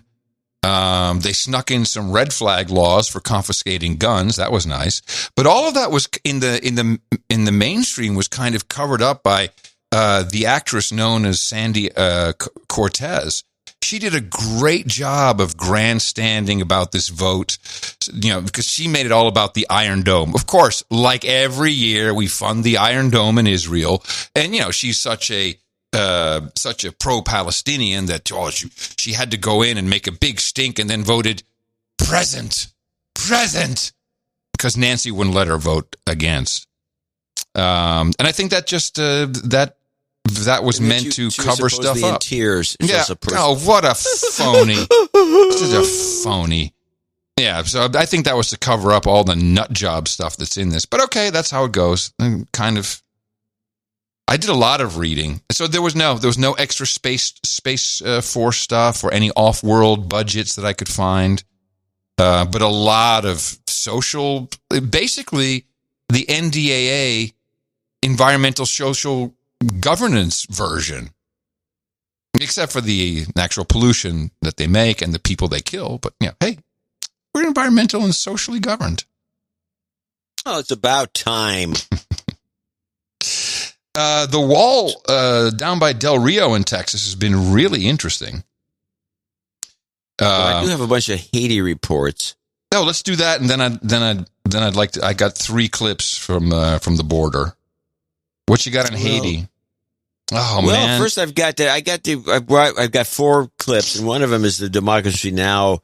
Rundown, and we've already warned about Amy, and here she goes. The U.S. Special Envoy to Haiti has resigned in protest over the Biden administration's policies. In a letter, the longtime diplomat Daniel Foote wrote, quote, "I will not be associated with the United States' inhumane, counterproductive decision to deport thousands of Haitian refugees." Foote also criticized the Biden administration for meddling in Haiti's political affairs, including its support for Ariel Henry as Haiti's prime minister following the assassination of Haitian President Jovenel Moïse in July.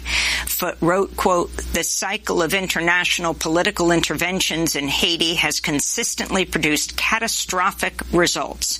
Foote's resignation came just days after U.S. Border Patrol agents on horseback were filmed chasing, grabbing, and whipping Haitian asylum seekers who'd gathered in a makeshift camp in Del Rio, Texas. On Thursday, the Department of Homeland Security banned the use of horses in the area, but deportations continued despite growing criticism from human rights advocates. The New York Times reports the Biden administration has now deported nearly 2,000 Haitians since last week. About 3,000 Haitians remain in the makeshift camps in Del Rio, while thousands of others have been allowed to stay in the United States. Yeah, so the funny bit of all this was the horses, was the Border Patrol and the horses. And it was funny until the administration, the president and the vice president, started lying and saying that these men on horseback were whipping them. And it went from whipping to they tried to move it around, but man, here's the vice president, if you don't mind, just because. Well, my favorite part is when these other radicals came out and said they're weaponizing these horses. And my favorite part of weaponizing these horses is, have you ever been to New York City? Yes, I have. Where there's a police horse squad, and that's what horses are for. They're just there to intimidate people. They are literal weapons. Yeah. Yeah, so you don't weaponize a weapon. Hey, weaponize that pistol. These people are stupid. Here's our vice president. What I saw depicted about those individuals on horseback treating human beings the way they were is horrible. And I fully support what is happening right now, which is a thorough investigation into exactly what is going on there. But human beings should never be treated that way. And I'm deeply troubled about it. The whole point is that we have to understand Haiti. I mean, talk about a country that has just experienced so much tragedy that has been about natural disasters. We really have to do a lot more to recognize that as a member of the Western Hemisphere, we've got to support some very basic needs that the people of Haiti have to get back up. Well, just like your communist Amy there, this is all not true. These people did not come from Haiti 10 years ago, and they went to Brazil, and that's where most of them are from, and they've had lives, maybe not the best. They're also in Colombia, Venezuela, and they're throughout South America. Throughout South America. But she's making it sound like, oh, by the way, not a single report on president assassination, earthquake, hurricane. No one cared about Haiti, but now, the poor Haitian people. A disingenuous woman, this Kamala Harris, but nothing compared to the shock jock Maxine Waters. I'm pissed. I'm unhappy, and I'm not just unhappy with the cowboys who were running down Haitians and using their reins to whip them. I'm happy with the administration. We are following the Trump policy. He is the one that does not follow the Constitution and would not allow those seeking refuge to be able to petition to get into the country. What the hell are we doing here? What we witnessed takes us back hundreds of years. What we witnessed was worse than what we witnessed in slavery. Oh, okay. Cowboys with their reins again whipping black people, Haitians, into the water where they're scrambling and falling down when all they're trying to do is escape from violence in their country. Yes, Brazil. It is unfortunate that it is the poorest country in this hemisphere. Brazil? It is unfortunate that they have no stable government right now. It is unfortunate that they've had to live through earthquakes. I've been working with Haitians for 30 years. Mm-hmm. Importing them. I've been working through 2 coups d'etats. Coup d'etat! I went to the Central African Republic, and I brought back Aristide after he was exiled into the Central African Republic. She's great. They have always been between Canada and France and the United States treated worse than anybody else. Take it home. And so, yes, we are here and we're organized and we're saying to the president and everybody else, you got to stop this madness. And I want to know in the first place, who's paying these cowboys to do this work? They've got to be gotten rid of. They've gotten to be stopped. It cannot go on. And so I thank all of you for being here today. Write the story. Tell the story. Write the lie. About what is going on. And let people know that they're trying to take us back. Here we go. To slavery days. There it is. And worse than that. And the children who are unfortunate to be in this situation must be allowed into the United States immediately. Not tomorrow, not next week, not next month, but immediately. Yeah. So, lies. She really doesn't know that these are Border Patrol agents. Or she is a shock jock, so maybe just for effect. But she thinks that these are just cowboys. Just some random cowboys who are Jim Crowed up? Please. Do you really think she's that stupid? Yeah, I actually do. Now, there was a very interesting documentary that was impossible to clip, but it was on, and it was on PBS under they had this show called Point of View, where some independent cinema, documentarians go out with their cameras and they do these documentaries that are they're obscure. And this was a documentary about the Dominican Republic, right next door to Haiti. If Haiti's got all those issues, they can move to the Dominican Republic. No, not after I think it's called Resolution 12, where they rousted all the Haitians from Dominican Republic because they hate them. And the Dominican Republic nationalists, who are mostly women, they literally hate the Haitians. They think they're a bunch of rapists and criminals and murderers, and they won't let them in their country. So the Haitians have to go every place else. What is wrong with the Haitians that they're just such troublemakers? This documentary is a real eye-opener, listening to these Dominicans just bitch and moan about the Haitians and the poor. Many Haitians were living in the Dominican Republic for a long time, and they had to leave. They got kicked out? Really? They got kicked out. It's a scandal what's going on in the Dominican Republic. If you're going to take a look at what we're doing at the border, try to understand what's going on there first. And it's interesting because they're on the same island. When they had the earthquake, only Haiti was destroyed. The Dominican Republic, isn't it just, it's the same landmass, correct? Yeah, it's one big island. It's cut in half. They had nothing? Or with a border in between one and the other. I mean, there was no coverage of anything that happened in the Dominican Republic. We never cover it. No, the only thing we know is that the woman who worked for Hillary Clinton was trying to smuggle 12 children out to the Dominican Republic, presumably for adrenochrome harvesting. And now she's, isn't she in charge of, some protect the children outfit?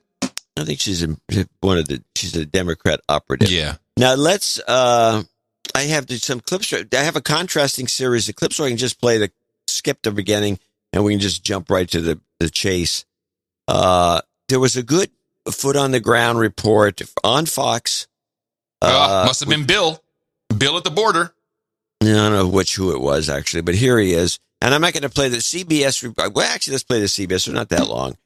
Let's play Haiti migrants and CBS. This is when it was at its actual peak of being problematic. And then they just leave out too much information on these networks. We turn now to the worsening humanitarian crisis in a squalid tent city at the U.S. southern border, and new details about a large number of... Let me just stop there for a second. Not a tent city. I've been watching these Haitians. They built their city pretty quick and expertly out of twigs and brush. Did you see that? Do you see their little... Yeah, it's a shanty town. They know how to do it. Yeah, but it's not like a horrible tent city. No, they know exactly what they're doing. They've rousted the homeless from a lot of the little tent cities we have here in the Berkeley area. Oh. I don't know where they all went. We've all noticed this. In fact, that area by the freeway, which was loaded with was a tent city, is now all roused. It's gone, and it's all fenced in now. It's very strange. I have to look into this. Something's up. I should look into the mud flats if I were you. We turn now to the worsening humanitarian crisis in a squalid tent city at the U.S. southern border, and new details about a large number of Haitian migrants that are being admitted to the U.S. with dates to appear in court. CBS's Manuel Bojorquez is in Del Rio, Texas. Good evening, Manny. Good evening, Nora. Tonight we have learned the Biden administration has issued a request for a private contractor to help possibly house up to an additional 400 migrants at Guantanamo Bay, Cuba, seeking guards who speak Haitian Creole. Tonight, mixed messages from the Biden administration. CBS News has learned more than 1,000 mostly Haitian migrants have been allowed to enter the U.S. as part of the legal asylum process, undercutting the administration's hardline stance that anyone arriving at the border will be immediately deported. Many of the individuals whom we encounter claim asylum and have a right to have those asylum claims heard as our laws provide. Border Patrol has not explained how it determines who is released and who is deported. Those who are allowed to enter have notices to appear in immigration court within 60 days. Tiffany Burrow, who runs a nonprofit in the city, says her office is helping hundreds of migrants a day who are released. I don't know if it's safe to say that during your time in this specific part of the border, that you've never seen anything like this. No. We are a tiny, rural community. I mean, that's half the size of our town. Yeah, and I've been looking very closely at these images, and I'm really missing luggage. I'm missing dirty clothing, dirty shoes. This looks so planned and orchestrated. You know, unless there's some tour group in Brazil. You know, they were flown in and tour group to start. Yeah, they were flown in and like Thomas Cook. It's very strange. I agree with you. Let's play the part 2 of the CBS, then we'll play the Fox, and we can talk about it. Texas Governor Greg Abbott sent a fleet of state-owned vehicles as a symbolic barricade along the border. Just outside the bridge camp, there are state troopers lined up as far as the eye can see in either direction here. The point is to build a wall of vehicles to prevent anyone from slipping into the U.S. Inside the camp, conditions continue to deteriorate as thousands await their fate. The U.S. is preparing to nearly double the number of Haitians deported by air. More than 1,000 Haitians have been deported since Sunday. Tempers flared in Port-au-Prince as some of the deported migrants tried to rush back into the plane.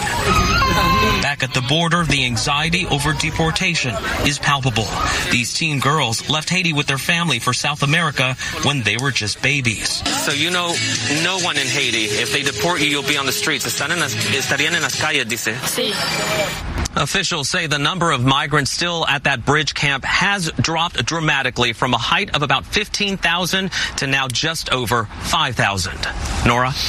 Manny Bajorquez, thank you. Well, tonight the search for Gabby Petito. You know, it's just like the homeless in Berkeley. They let them in, John. By the way, the homeless in Berkeley are in hotels. Go ahead and take a look. They're in hotels. This is...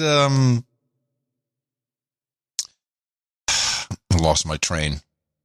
Well, they let them in. They let them in. They let them all No, they let in. most of them in. They've shipped a few out as kind of showpieces. But you know how they do this with the children, because if you have a child with you, then you're good to go pretty much. You're gold.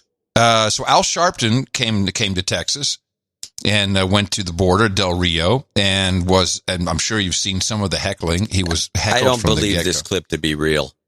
Oh, I have both angles of this clip. I don't know what clip you're talking about, but I have about 45 seconds. Where you don't hear Sharpton, you just hear the heckler? Yep. Well, I have two mixes. I initially clipped the one where you just hear the heckler because that vantage point is next to the heckler. This one is Sharpton full on. This is the footage that was intended for broadcast, but listen to what the guy is actually saying about the kids as he's heckling him. To my left is the former U.S. ambassador to South Africa. Why are you not being the vaccine racing at the border? And to his 40% of right, children that have come in from the companies are now missing from the Jennifer border. Jones Austin. Kids are being sedated at the U.S. border. Why are you not being a voice for the children? From Atlanta, Georgia, New Birth Baptist Church, Reverend Freddie Hayes. Why are you stoking racism where it doesn't exist? How much money? Why are you trying to come and why are you standing up for violence? Why are you here? You hear what they're saying? Yeah, but it's hard to hear what they're saying. But here's the reason I question this clip is because I've seen Sharpton in these situations where somebody's heckling him, and he either goes after him, he doesn't just blindly blah blah blah keep talking like he's never hearing it. He goes after him, or his stooges go by and they remove the people. John, this is real. This happened. I've seen all the footage. It happened. It's real. It's real. I've just never seen Sharpton be so passive, ever. The GOP infighting is escalating. Politico says Democrats are outright jitty. Well, there's that. So they're sedating kids at the border. They're sedating the kids at the border. To make them compliant to say, oh, it's my kid. Well, they also said, there's a reason for separating the ones, and they shipped some back to Haiti. Mm-hmm. They did that. We know that. And they let some come in. And let's play the Fox thing, and then I have my thoughts on the whole thing. Some are going to Maryland, some are going to Florida, some are going to New York. One woman just gave birth to a baby here under the bridge 6 days ago. So you're seeing it. You heard DHS Secretary Mayorkas say the other day that these migrants are going to be expelled. Don't come here. Your journey is not going to succeed. You will be sent back. That's not entirely true, because these migrants are being released by the thousands. And just to wrap it up, what my sources on the ground are telling me is Border Patrol are giving these migrants NTRs when they release them. That is a notice to report. What that means is they are asking these migrants to please show up to an ICE office within the next 60 days. It is a request. It is not an NTA, which is an order. An NTA stands for a notice to appear. That is much stricter, telling them an exact time and date of when to show up. We'll send it back to you. So I figure what they do, they bring, the guy comes in, and they're going to decide they're going to ship him back, they're going to kick him, they're going to push him back to Mexico, they're going to deport him to Haiti, or they're going to let him go in the country. And the guy goes up to say, "Are you going to vote Democrat?" And the guy says, "Yeah." "Okay, you're good to go." "Are you going to vote Democrat?" I don't know, maybe not. John, no. This happens before they get on the Thomas Cook organized trip. That's where the question is asked before they're even shipped up to the border. Nobody knows the reference to Thomas Cook anymore. It's funny that you'd use it. I'll bet you half the audience. Ask the troll room. Do you know who Thomas Cook is? I think it's funny that you said that. But, yeah, maybe they check him out first. You guys are going to vote Democrat, we'll get you to the United States. You just have to vote. Yeah, you're probably right. This is on purpose, and I'm not so happy with it, because it's coming into Texas, and I know what's eventually going to happen is Texans are going to go down to the border and take care of it themselves, and then Maxine Waters will have something to complain about. I think they're shipping most of them out of Texas. Well, I think to me personally, this whole move is for one thing and one thing only. It's to get rid of Abbott. They have this guy checkmate. He's in irons. He can't do anything. He doesn't know what to do. He's afraid to do something. And Texans are starting to hate on him quite a bit. Now, what are our alternatives? Because he is up for a re-election.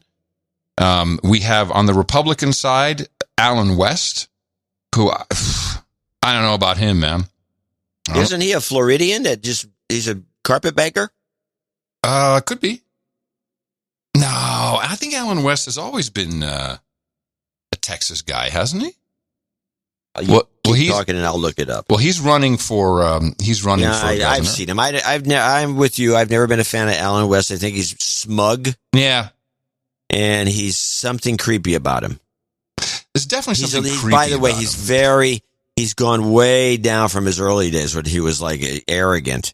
He's he's smug, but less arrogant. Yeah, he was in Florida's. He was a representative. Congressman for Florida. Yeah, so he's a carpetbagger. Came to Texas seeing the opportunity. I don't see him as governor material. You think the Republicans could do a better job than that? We don't have a better candidate for the Republicans. We do have two Democratic candidates. Top of the list, which is just funny, Beto. Number two is Matthew McConaughey. Although he's not officially running, but he keeps being talked about. Oh, how great would that be? To which I say, nope. So what you've told me right there in that short little summary of Texas politics is that your next governor is going to be Beto. No, but that's what they want. This is only to cripple Greg Abbott. Everything they're doing is to flip Texas blue. That's what all of this is about. All of it. Crazy about. So there's that's why Maxine Waters, cowboys. That's why she's building a narrative. Look at these racist cowboys in Texas. Can't keep their electricity running. They whip black people. Hello. That is what is happening here. Well, welcome to the New World Order. Welcome to the Thunderdome. Finally. Welcome to the Thunderdome. So I have a bunch of Trump clips I want to get. Yeah, good. I want to hear what the new shtick is, the new spiel. But before we get to him, let's play. I do have an Al Sharpton clip where he kind of teases the Trump rally, which took place in Perry, Georgia. And he's doing it by asking a question. I thought this was one of the most loaded questions. I don't have the question and answer. I just have Sharpton showing what a bigoted creep that he is. But this is his loaded question to one of the panelists. He's got his little panels. And, but it's just, I thought it was so funny. It's a good introduction to the Trump rally. The disgraced former president refuses to give up his campaign rally, spreading his big lie against all evidence to his most loyal supporters. He'll be speaking tonight in the small town of Perry, Georgia. Susan, this is a man who lost by millions of votes and yet still has the party in lockstep with him. Is there any way Trump doesn't end up the 2024 Republican nominee poised to repeat his coup attempt? Coup attempt? Poised to repeat his coup attempt. Poised to repeat the coup attempt. Yeah. What a Sharpton. So here's the theme. Here's the Trump theme of rally. I just said these clips are, except for one, they're all short. We're going to take back our country from these lunatics. From the lunatics. Yes. From the lunatics. Now, he went after everybody, and he did a really good couple of... First of all, there was new information that came to light. Mm-hmm. And he talks a little bit. Here's a 46-second. This is a longer clip. I've got on Bagwan, the airport. Man. New shit has come to light. What does he have? He talks about that airport, the Bagwan airport, which was the big $2 billion monster airport. Bagram, not Bagwan. I don't know why I keep saying that, but I've said it before and I'll say it again. So it turns out that they were going to keep that airport as part of the deal with the Taliban. It was going to just be the kind of a jumping off point. It was going to be like a Guantanamo, just owned by the Americans, and that weren't going to have anything else to do with the country. I didn't realize that at the time, but he talks about it a little bit here. So let's go Trump on Bagwan. In Bagram, we were going to keep the airbase because it's right next to China. And their military institutions and their installations, and they have a lot of things surrounding it. And we had this big, beautiful airbase that cost billions of dollars to build. And we were gone. We didn't even turn out the lights. And one day we were gone. And you know who's looking at it now and who's all over it? China! We were never leaving that. We had a perfect plan, and they were listening to us. Abdul, you can't shoot our soldiers. You know what? For 18 months, we didn't have one soldier killed. They listened to me. I said, you can't do it, Abdul. We'll hit you harder than you've ever been hit. You can't do it. And that part of Trump I do miss, where because that he was in the meeting with Abdul and said, dude, you can't shoot at our guys. I'm going to have to mess you up if you do that. That part I miss about him. Yes. Well, he also brought in, with continuing that story, he brought in a little thing. I'm surprised they didn't condemn him for this, but this is Trump on the Taliban deal, SOB. Because they were never hit at their home. But we know where their homes are. And we were going to hit them very hard. And they understood that. That's why, I told you before, 18 months we didn't have one soldier killed. And even Biden said that. It was a mistake. He said, well, I will say that no soldiers have been killed in 18 months. And his people are screaming at him, don't say that, you stupid son of a bitch. Thought that was pretty bad. Yeah. So now here's he can't say you stupid son of a bitch. That's no. I mean, calling the president of the United States is disrespectful. No, that is disrespectful. I agree. But he's saying that's what they said to him. Yes. No. But they did. No one called him out on this one. I think they're trying not to cover him at all. So here's Trump. Here's the other new information that came to light. This is the concession. I didn't know this. Concession. Up 1 million votes. Well, we went up 12 million votes, and they say we lost. But there never has been a concession. You do know that, right? Concession? As in a concession? He never conceded. Mm-hmm. This is know that. You knew that? Yeah, this is what keeps the Q thing alive. This is it. Well, I never conceded, so okay, he can come. Look, he's still entertainment. The guy is entertainment. Here he is. He goes after Hillary. This is just the beginning of a long spiel against Hillary, where he tells stories. But I just thought this 11 seconds was quite funny. made up by crooked Hillary Clinton and the Democrats. How would you like to have her as your wife? No, but think of this. I mean, Bill Clinton, he's living in fear. Wait, did you hear? Sorry. Did you hear Hillary getting heckled in Belfast? No. Yeah, so she this happened last year. She's the chancellor of the Belfast University. Let me get the exact title here. Yeah, chancellor of Queen's University Belfast. So she goes into the university for her anointment or whatever it is, or her secret handshake pledge, and she's got the whole chancellor gown on, almost like a royal red gown. You just need some henchmen carrying it behind her. And here's what the fine people of Dublin had to say.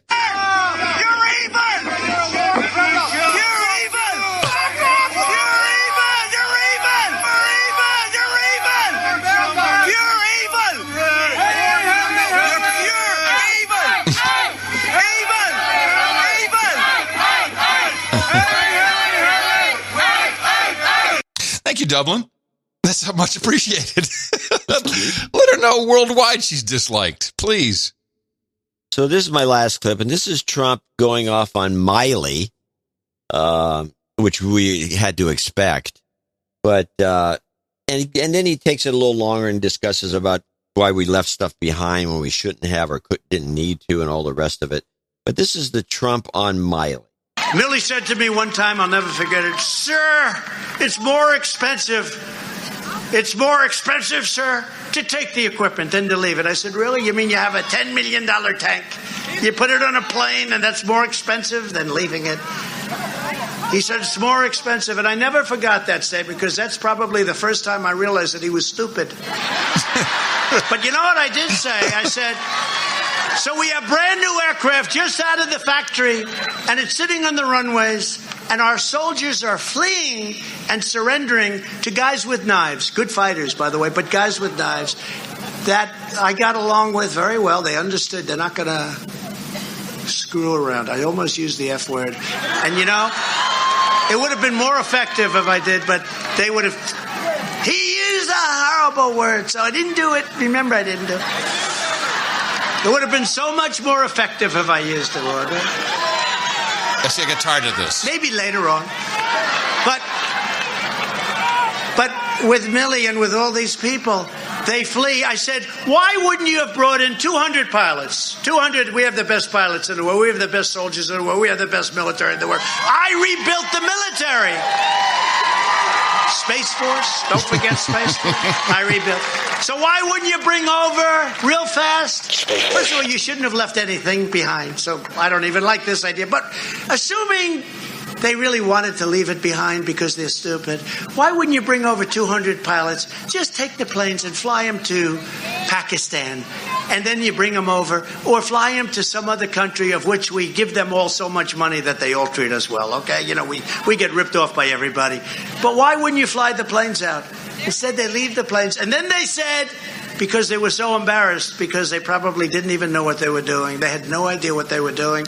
They said, we disabled it. You know what they did? They let the air out of a couple of tires of one plane. He's not correct on that. But what he does, and this irritates me, instead of saying, hey, man, I think this is what he probably knows why they did this. He always just turns it into a talking point that people can argue about and repurpose and left it, why they leave the stuff, instead of really, he knows what's going on. We all see what's happening. We see the mayhem that is these are not just mistakes. In fact, I will quote you, I don't buy that. They're not dumb. They're evil. I think they're evil, not dumb. Evil. And so that's what he does. I would prefer him just saying they're evil and they want to kill you. Just say the truth instead of the shtick. Takes so long to get to a punchline. That's his latest. I do have one clip. I have one clip of him that you did not get. I didn't watch it, but this popped up on my timeline this morning, so I'll play this. Officials also took $45 million from Facebook's Mark Zuckerberg to fund election-related activities.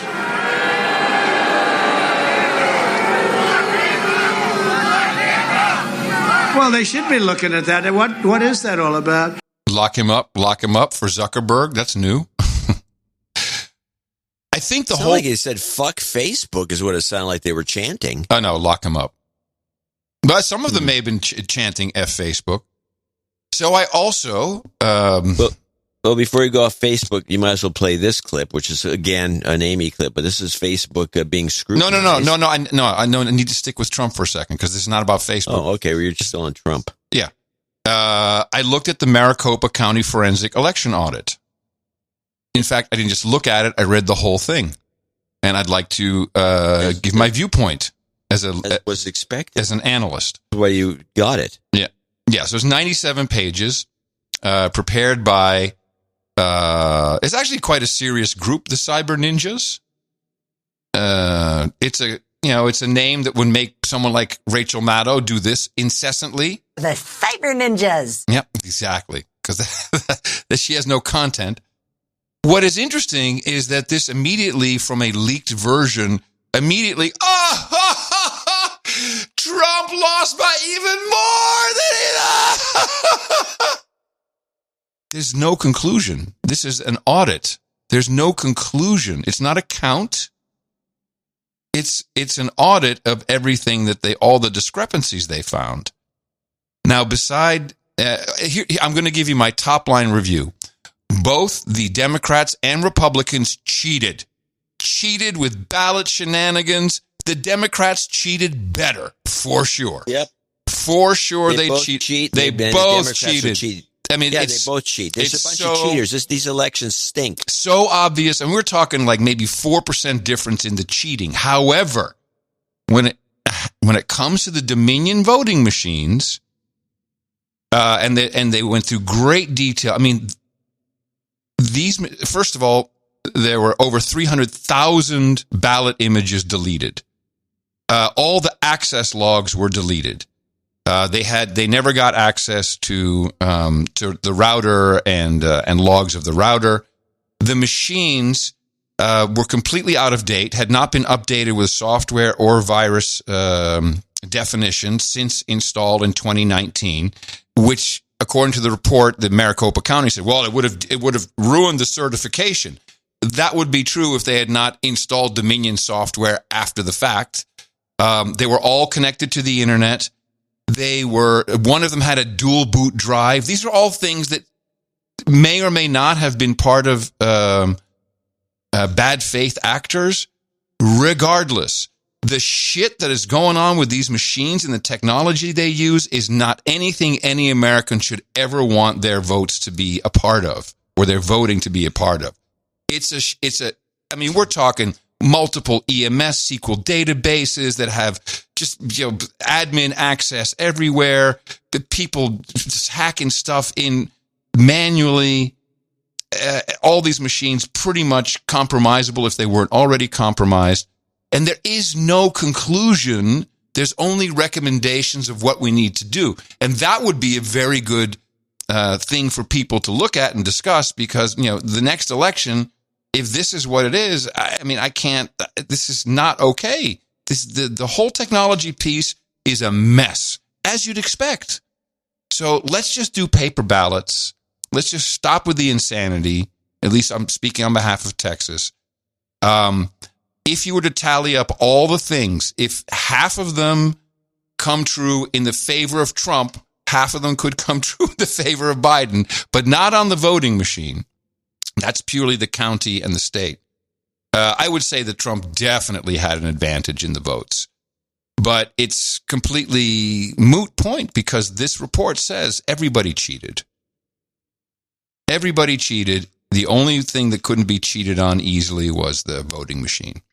And the Democrats did a better job. And Fox called it. Fox called it on election night, and Fox called it the minute this report was leaked, because they had to, of course, protect their own call. It's in the show notes. Take a look at it. Dude's named Ben. Dudette's named Bernadette. We'll have a good time with this.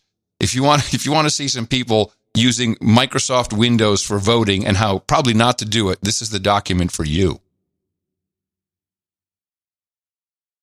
Well, good for cyber ninjas. Yeah. Cyber ninjas. Cyber ninjas. The cyber ninjas. Cyber ninjas. Zuckerberg, now this is part of the purge. This is interesting. Yeah, so I think there's still more to come with this election stuff. We're never going to get Trump reinstated, or we're not going to see that, but there is more crap to come. It's just, most people won't hear about it. Zuckerberg, though, that skewering has really worked. Ben Rhodes, who used to be a speechwriter for Obama, this is where I got the clip, actually, from Ben Rhodes. Facebook sold its soul and got a lock 'em up chant in return while doing its part to destroy democracy around the world. And then Dan Pfeiffer, wasn't he also a speechwriter for Obama? I don't know. This speech is a real indictment of the entire strategy employed by Facebook public policy team. Years of twisting themselves into a pretzel to appease Trump, only to have him throw Zuck into imaginary Gitmo. Everybody hates Zuckerberg. That's pretty good. I don't know. They've done a really good job of demonizing Facebook and Instagram in particular, and they're using this. Yep. I don't know if it was a report, but Democracy Now! Even covered it. But all the networks covered it. Yep. I have the Facebook scrutinized soon Democracy Now! Clip, and of course they're going to bring Zuckerberg back to Washington. And Facebook's global head of safety is set to testify before a Senate panel next week amidst mounting concerns the social media platform can seriously damage young people's mental health. Last week, the Wall Street Journal published a report based on internal Facebook documents revealing its Instagram app makes many adolescent users, particularly teenage girls, feel bad about themselves and can lead them towards harmful content. The report also shows Facebook was aware of the negative impacts of the app, but did not take any action to address the issue. Yeah, they're going after Facebook. But they're going after a lot of people. I'm seeing people... Yeah, but let's back off a second here and let's take a look at one reality that nobody wants to discuss. I do. Whatever it is, I'm ready. Facebook is owning the advertising market. It is killing mainstream media. But this is What? Facebook is like the place that the M5M is directly affected by this. Yep. And so they're we can go after Facebook. We got some bullshit here about the Instagram. It's hurting teenage girls. Oh, those poor teenage girls who otherwise would be just prim and proper and everything would be great because teenage girls never had problems before Instagram. You're absolutely right, Those teenage John. girls are so pure. And so they're going after Facebook because it's killing them. Their business is under attack by Facebook. 100% spot on. Absolutely right. Not under attack. Their business has been stolen. Well, yeah, your perspective. But again, but think about it. How does Facebook? How do they measure? They measure also with time. Amount of time viewed. Yeah, but they have a huge advantage. They can actually prove it. Yes. Well, yeah. Advertisers love any sort of proof. Yeah, that's true. I didn't play it on the last show. Did you see or hear about Judy from PBS drilling Bill Gates about Epstein? I had that clip. I had it too, but let's play it now because we have to hear this. And this is not Judy being interested. This is Judy taking Bill Gates down or setting him up. There's something going on. I see the trend. It's all over the place. Was reported Bill Gates is definitely a target. Yeah. Yeah. Bill Gates, big he's target. A target. But his answer was just head shaker. Was reported at that time that you had a number of meetings with Jeffrey Epstein, who, when you met him 10 years ago, he was convicted of soliciting prostitution from minors. What did you know about him when you were meeting with him, as you've said yourself, in the hopes of raising money? I had dinners with him. I regret doing that. He had relationships with people he said, would give to Global Health, which is a interest I have. Not nearly enough philanthropy goes in that direction. Those meetings were a mistake. They didn't result in what he purported, and I cut them off. That goes back a long time ago now. So there's nothing new on that.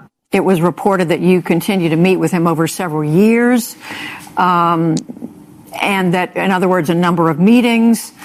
What did you do when you found out about his background? Well, I've said I regretted having those dinners, and there's absolutely nothing new on that. Is there a lesson for you, for anyone else looking at this? Well, he's dead, so in general, you always have to be careful. He just realized what he said. Very proud of what we've done in philanthropy, very proud of the work of the foundation. He just realized in that very moment, he's like, holy shitballs. The no agenda guys are going to clip this and ridicule me. He's dead. He's dead. So, but the question was, the question is there a lesson to be learned? Well, he's dead, so you always got to be careful. I mean, how can I interpret? My brain only wants to interpret that one way. Well, two ways. One, well, if I'm doing Epstein stuff, I could wind up dead. You got to be careful. Or there is no or. I mean, is he saying that he and Judy, by the way, at least in the second to the last question, you could hear her nervousness. This was scripted for her. Let me hear it again. That's a good point. Direction. And by the way, when she you can't hear it, of course, but he shakes his head violently no when she brings up that second question, like a boom, boom. You can see it on the monitor behind her. Those meetings were a mistake. They didn't result in Let's hear the nervousness. He purported, and I cut them off. That goes back a long time ago now. So there's nothing new on that. It was reported that you continue to meet with him over several years, and that, in other words, a number of meetings. Mm-hmm. What did you do when you found out about his background? I also smell Melinda in the background. Melinda's part doing something here. I think you don't want a woman like Melinda Gates scorned, baby. Let me tell you. She will smother him and crush him like a bug. She has the money. The money's already taken care of. This is about him. She's insulted. An embarrassment to her. Yeah. But don't you get the feeling if you look Well, see, the problem, it was always an embarrassment because everyone knew that Bill in the business, and she knew too, that Bill fooled around. Mm-hmm. And the people that he fooled around with their big mouths to tell everybody. You find out about it, didn't take a genius. And she knew, but it was always kind of, at least it was on the down low and nobody knew. It's okay, fine. The general public doesn't care. And she was happy with that. And then when the Epstein thing came out, it was a public humiliation. Huge difference. You can have a philanderer as a husband, as long as it's like not a public humiliation, like with this Epstein thing, and that was the end. Well, I would say the spotted blue dress was quite the humiliation. Yeah. Okay, so this may just and be... Bill should be scared. Yeah, he should be. This may just be people who use the media. The boomerang is hitting them back. That's one of my theories. You got to be very careful. But let's just review. Hunter Biden, now, of course, turns out, that was all true. All of those emails were true. Everything on the laptop is true. Now it's generally accepted all of a sudden. Remember, we couldn't even post about it because that would be removed, like the New York Post. He also asked for $2 million plus success fees to help unfreeze Libyan assets in new emails that have been revealed. Did you notice that this truth, it's all now all of a sudden it's all over the place, that all the laptop stuff was true to begin with? Mm-hmm. Only came out after Joe Biden's numbers, approval numbers slipped below Kamala's. Wait, he's negative? Yeah, he's negative. He's 44 and she's 46. Wow. They're both negative. her negative's less negative. We had another interesting not a takedown, not a purge, but definitely a slice, a gash. Chris Cuomo, accused of sexual harassment by his former boss at ABC. Do you see this? No. Yeah. So this was in the context of him helping his brother. What was her name? She used to be at ABC. She was his boss. Shelley Ross, former executive producer, ABC and CBS. And she wrote this op-ed in the New York Times detailing this alleged incident that happened in 2005, where Ross says Cuomo gave her a bear hug in a New York City bar and squeezed her buttock. Squeezed it. Whispering in her ear, sweet nothings such as, "It's okay, you're no longer my boss."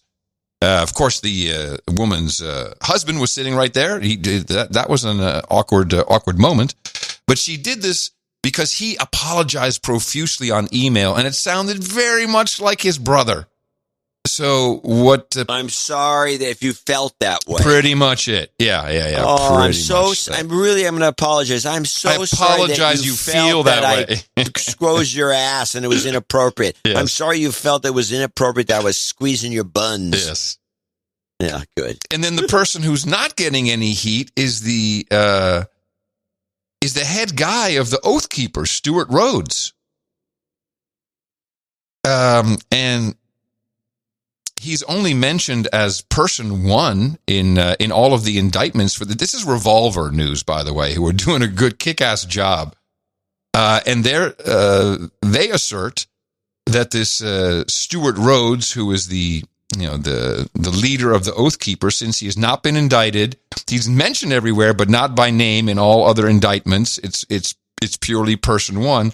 And they do a long dissection. The guy's basically an agent, basically a Fed. Oh, yeah, that would be it. Exactly. That's the only reason you do that. Of course. Now, I'd like to know who Tech Executive One is. Yeah, oh, gosh. We'd love that, wouldn't we? It's probably not someone spectacular. It's probably a real doofus. Don't you think? I'm not sure. I'd like to find out. Somebody's going to have to, somebody knows outside of the Durham folk who Tech Executive One is. And also Tech Company 3. Who are they? That's either Twitter or Facebook. There's only 3 tech companies that are involved in the politics to an extreme that affect the American politics. What was it? Where were these mentioned again? What case was this? In the Durham case against that Sussman guy. Right, the lawyer who lied to the FBI. The lawyer, the Hillary lawyer who was responsible for the Russia hoax. Yeah. Which is back in play in some funny, odd ways. It just never ends. Well, these people are all despicable. Yeah, pretty much. Pretty much. And they've captured the world. They're still figuring it out, but they got us under their thumb for a little bit now. Yeah, no. I think it's all going to fall apart. I think it's all going to fall apart. I don't know what they're planning with Joe, but they do not have their ducks in a row. This is messy. They're bumbling. It's messy. They're doing things that fit their agenda, like the border with Abbott. They're doing those things, but it's like, I don't know who's coordinating it, but they suck at it. Must be Susan Rice. She seems like a bumbler. The twerp? I'm going to show my support by donating to No Agenda. Imagine all the people who could do that. Oh yeah, that'd be fab. Yeah, on No Agenda in the morning. And in fact, we do have a few people to thank for show. We're getting there. 1385. 1385, indeed. Starting with Charles Fitzpatrick. And Charles is from Sacramento, California. And he needs a de-douching. You've been de-douched. Zonderleinberg and Paterswolde in Holland, 115.34. Sir Sean in Kill Devil Hills, North Carolina. That's one of those funny town names. Nice 100. Gary James in Bournemouth, Dorset, UK, 92.20. We say Bournemouth. What did I say? Bournemouth. Bournemouth, yeah. Yeah, Bournemouth. Joshua Pettigrew, Sir Joshua, 7777, birthday boy. Brian Rangel, 6969. Cynthia Coran in Aptos, California, 6668. And she says, douche. Wait, I hit my sister in the mouth after listening one time. We haven't listened for about 6 weeks. We look forward to every Thursday and Thursday. Please de-douche me. De-douche Jareen Brining in San Marcos. You've been de-douched. David Forbes, 6006. Sean Pilichowski, probably. Pilichowski. I think so, yeah. And Portage, Wisconsin. Or Portage, as they call it up there. I'm absolutely sure of that. We've got a note. Please thank Carl and his buck teeth. I never would have to think it goes on with this guy. No, de-douche. He needs a R2D2 de-douching for Carl. Oh my goodness. We don't have an R2D2. Why are you reading all these? You've been de-douched. We don't have an R2D2 de-douching. No, we do have a Star Wars de-douching, but that's not R2D2. It's a Wookiee. Why do we even have that? I mean, de-douching is de-douching, it seems to me. Surprise, the night of astonishment, wide-eyed as he is, 5444 in Yukon, Oklahoma.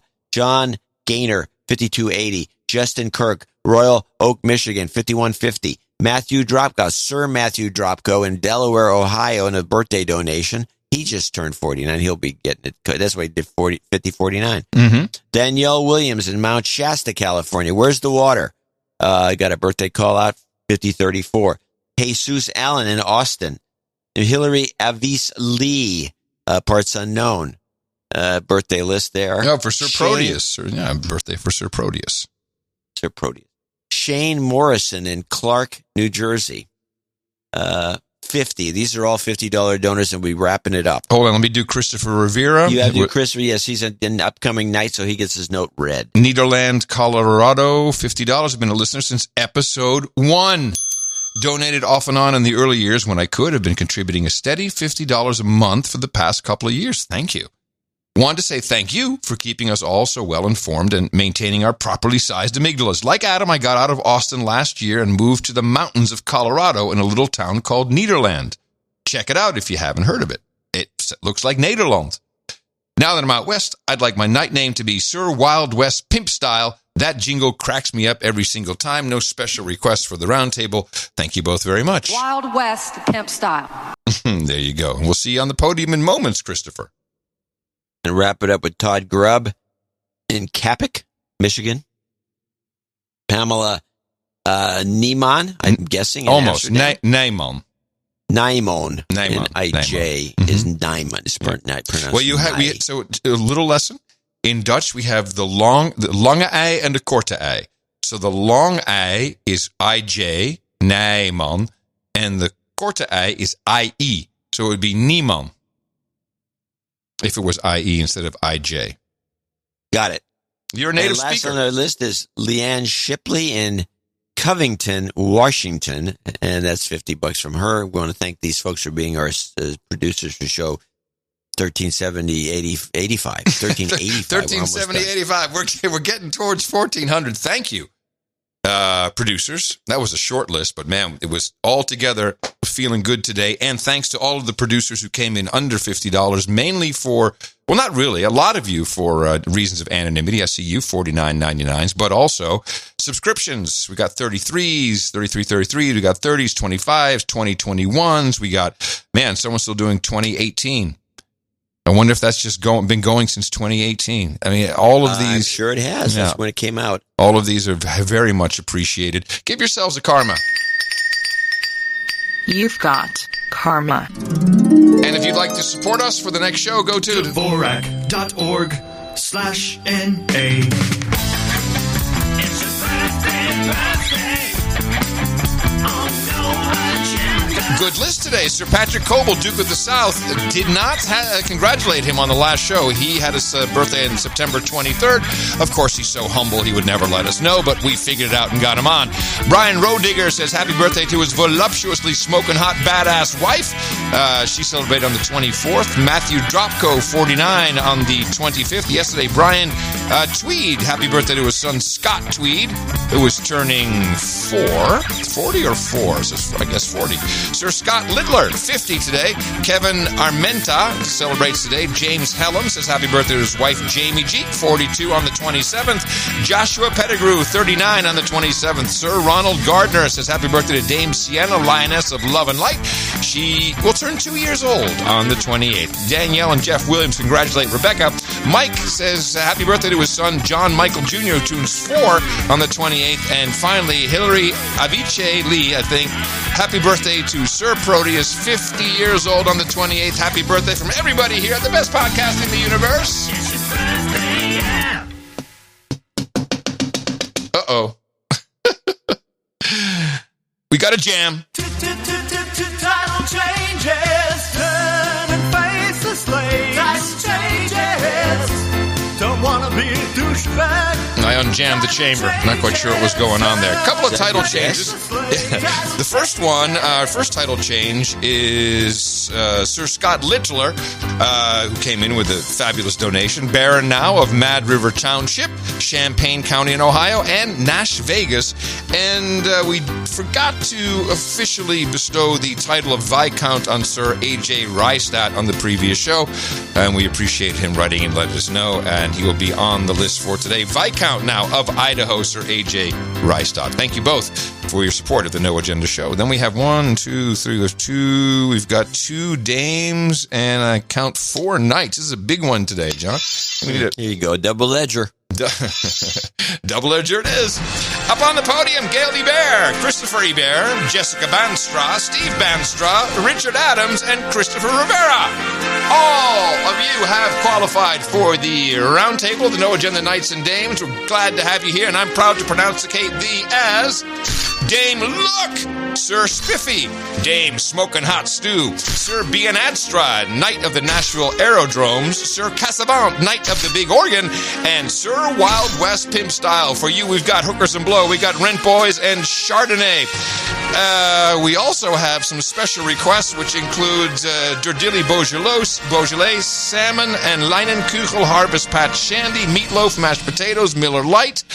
I'm never going to make it.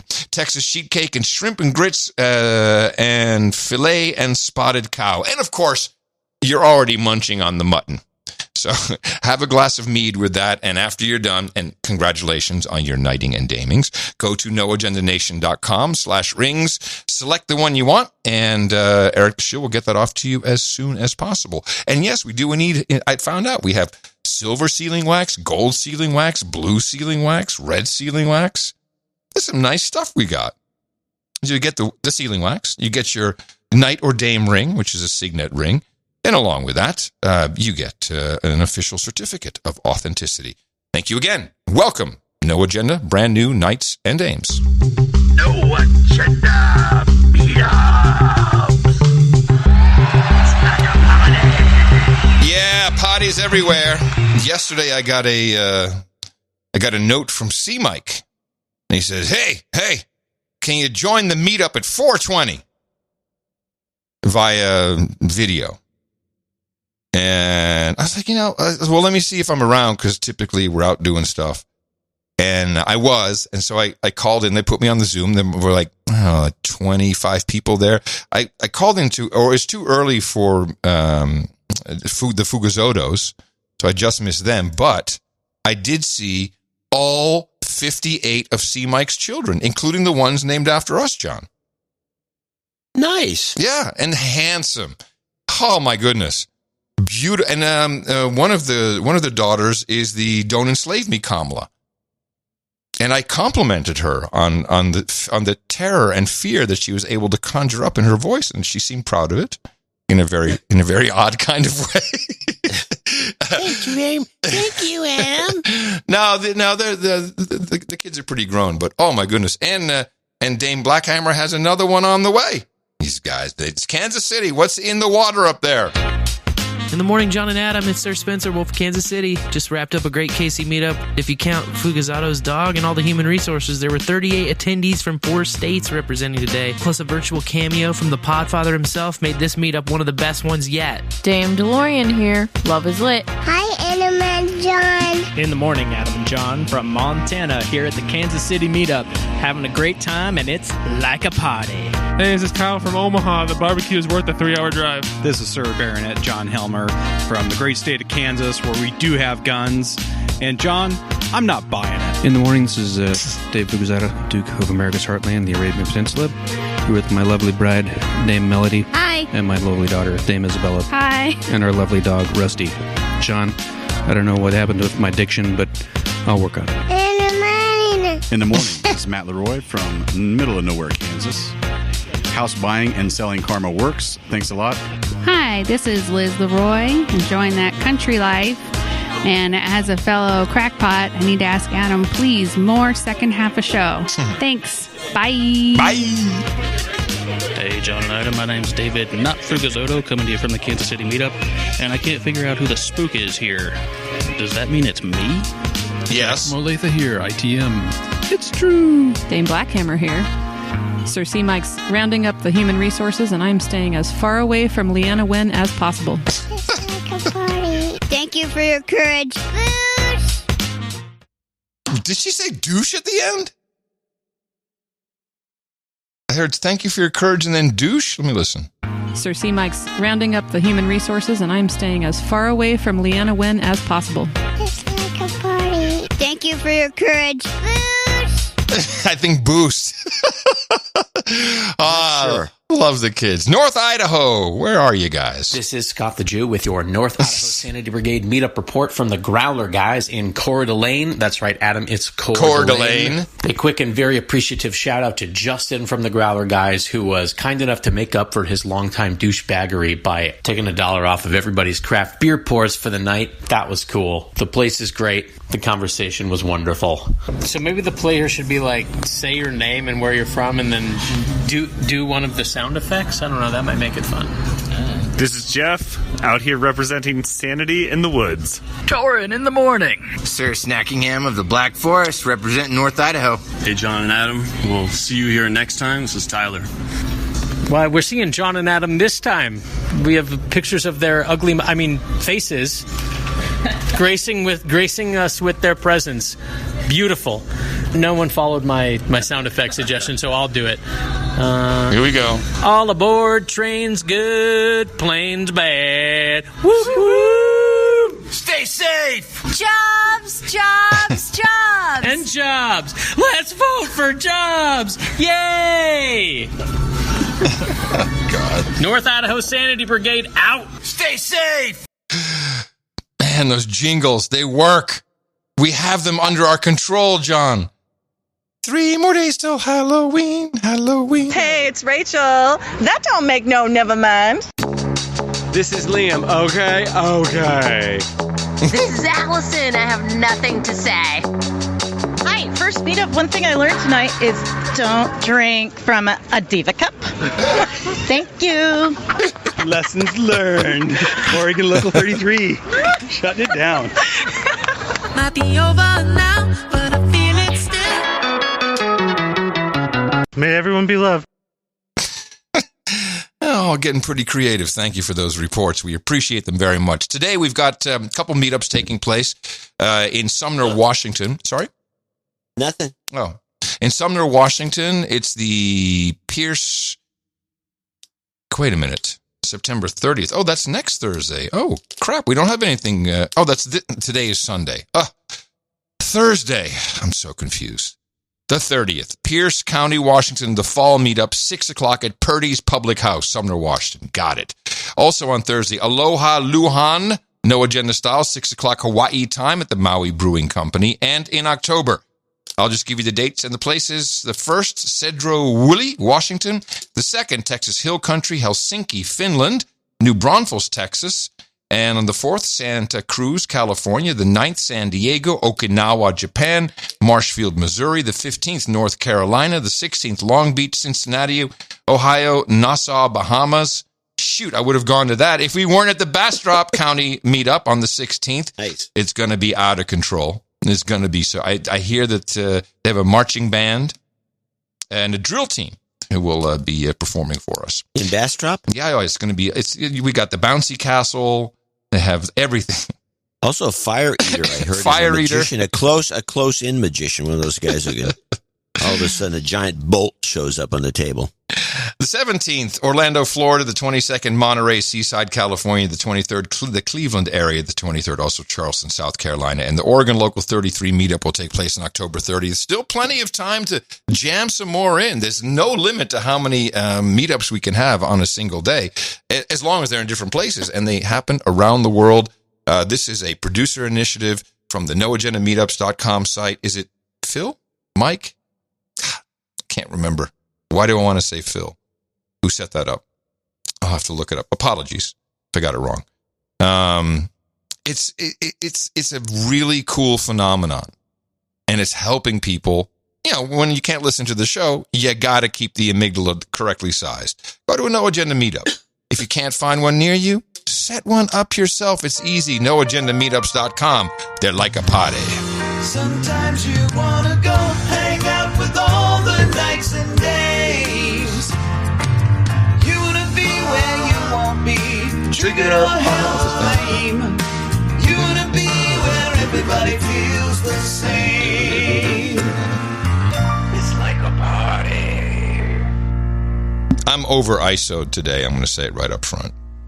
I have none. Woo! All right, then you get to choose from one of mine. Here we go. Their brain is bonkers. We're completely stuffed. That's just British stuff. I like this one from the meetup. That don't make no never mind. That's from our meetup report. I like that one too. Of course, you could expect. I love pooping. There's that one always. We got Rachel. The Cyber Ninjas. And thank you for your courage. And that's all I got. It's cute. I would go with the I don't make no never mind. It's good, isn't it? Yeah, it's a good old. Oh, I lost you. At the very end. Oh, there you go. You're back. You're back. You there? You with me? Was I gone? Was I gone? For just a second. You just popped out for a second. I have another ISO. Internet. Oh, I have another ISO, but I want to play the clip that goes with it first. We're not going to get to climate change today, although I've got plenty to talk about. Volcanoes always a part of climate change, and we have the one in what's that in Spain? This is the Canary Islands. That volcano. Canary Island, yeah, one of the Canary Islands. Now, do you know the name of this? Do you know the name of this volcano? I once did. Okay, well, it's spelled Cumbre. Vieja. Cumbra Viage. Something, yeah. Well, here's the official pronunciation from the report. A week after the Cumbra Vieja. It's like the guy's having a stroke. A week after the Cumbra Vieja volcano erupted on La Palma Island in Spain's Cumbra Vieja. A week after the Cumbra Vieja. Cumbra Vieja. I want to practice one more time. Cumbra Vieja. Cumbra Vieja. Cumbra Vieja. Jeez. Okay. We'll keep it at that. Don't make me know. Never mind. Anyhow, no way, nowheres. All right. I have maybe two clips I could play at the end. I thought we should do a little UN report. This is on the UN's trying to make everything. Now we got a problem with air pollution. I never knew this because I used to work for the Air Pollution Control District in the San Francisco Bay Area. Mm-hmm. And I think that most air pollution has been pretty much toned down because it all stems from the 1950s. All the air pollution districts stem from the 1950s and the London die-off. Oh, yes. The London fog. Well, you explain that so people understand. I don't think everyone knows about the London fog. The London fog. in the I think it was 53, 54, 55, there was this London always had a pollution problem. In fact, the first time I went to London, which was in, I believe, 73, they used a lot of coal power, and you would go there, and your clothes were dirty by 3:00 in the afternoon. You had to change your shirt. everything was just your sleeves at the bottom of your wrist. Everything is just black. And I guess before that, in the 50s, they were using a lot of coal power, and they had these inversion layers where you get a fog, and then the gas from the power plants would drop down into the public. It killed hundreds of people. I don't have the number, but it was a big, I could look it up. I should know it, actually. And after that happened, the whole world got freaked out, and they all started dealing with true air pollution. And all the air pollution districts in California formed around the mid-50s. Sucking in soot. And I remember when I worked for the Bay Area Air Pollution Control District, I went back to the University of California and found their founding papers. Mm-hmm. And it said that we started in 1955, and we hope to clear the problem up and then dissolve the agency. Ooh. Which is typical of all these things. They were going to dissolve this, and they never dissolve the agencies. No. They never do it. Of course they don't. Why would they? That's money in the bank. But they always present it to the taxpayers. Oh, don't worry about it. We're going to dissolve the agency. Yeah. And it should have been dissolved in 1970 or something along those lines. And no, that wasn't going to happen. And the same thing like the Bay Bridge, when they built the Bay Bridge, or the Bay and the Golden Gate Bridge, both, they had big ads. Don't worry about it. It's going to be paid for by the gasoline taxes. You never have to pay a toll. The toll, seriously, the toll on the Golden Gate Bridge. It's all paid for. No worries, no toll. $6. I was going to say $6 to go across the Golden Gate Bridge. So anyway, so that's when it all began. It all began with that, and so the air pollution problem worldwide is not anything like it was.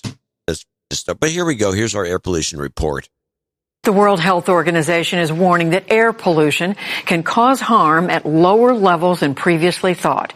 The agency revised its guidelines today for the first time in 15 years. It likened air pollution to poor diet and smoking, and it said 90% of the world's people are at risk. Thanks, UN. 90% of the world's people? Yes, but not if you're vaccinated. Well, they haven't gone that far yet. I have a clip. This is the Red Shield, because it's not their original family name. Jacob Rothschild, who is old as wood, and he's being interviewed with some piece he's doing with his daughter Hannah, and he still floats around town. Is that a pun? Is that a pun? The floating wood. Yes. No. I mean, that's funny though. That was a natural. No, he's actually, active, wanders around, gets confronted every once in a while by some irritated citizen. Is that Jacob? I thought that was the other. No, Jacob, the old man. This guy's 90 something. Well, he kind of. Oh yeah. He may even be 100 something. His daughter. I met two of the other Rothschilds, Nathan and one of the other ones. Oh really? Was that at the Bilderberg? No, it wasn't at the Bilderberg. I haven't been invited. I was at a wine tasting. Was it at the Owl thing? We were tasting. No, it wasn't at the Owl place either. It was at a wine tasting of the Lafitte Rothschild wines, and it was very interesting. Oh, that must have been fantastic. Can you still get into a tasting like that? I'd love to be in the Rothschild tasting. I'd do that in a heartbeat. Yeah, it's for the trade. Listen to what he says here as he's chatting with his daughter. I mean, I think the phenomenal change that's come about in the last 2-3 years is there probably isn't a child over the age of 6 that isn't deeply concerned about climate change. I mean, there were reports in the past, but now the focus of the world are on those problems, whether it's droughts, whether it's storms, whether it's the seaside being ruined, just undermining life. Everything. And in a way, Corona has slightly, I'm afraid, eclipsed the importance of this conversation. No one's saying Corona is incredibly devastating, but actually we do need to think long-term about the planet. Yeah. And it's a distraction, well, more than a distraction, it's a tragedy, but it does have that knock-on effect. Truth comes out, it's a distraction. We have to move on to the climate change. It's a distraction. I introduced us to Doconomy. It's a good one. I introduced us to Doconomy on a previous show. I don't remember. It's the carbon people who track your payments. And they'll let you know if you're... Oh, right, and then they cut off your credit. I think it was the last show. Yeah, I was thinking on the last show. So that's the overall group. Now, the overall group, the Doconomy Group, along with MasterCard, has created the Cards and Payments Challenge.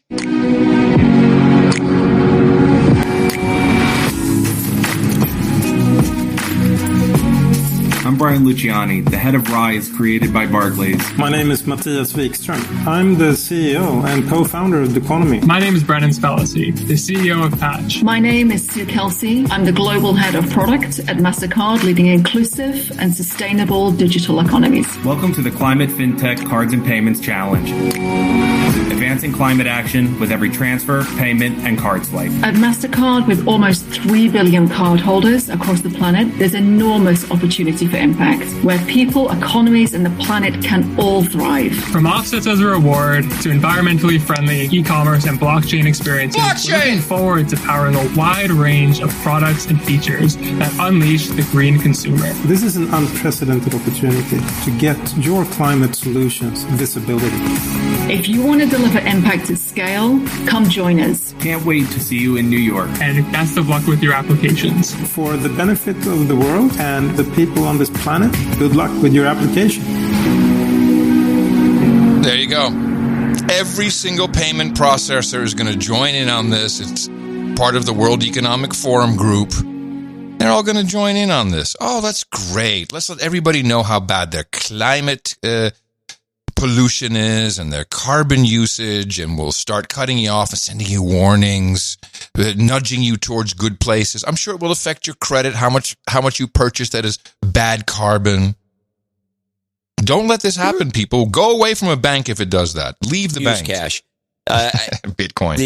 Remember, this is probably when we first, in the era or before we began this show, 14 years ago, when they had these machines at the airport where you could buy your carbon credits for the air flight you were taking. You punch in, I'm going to Boston. Oh, it's going to cost you $14, and you give them $14, and that money just disappeared.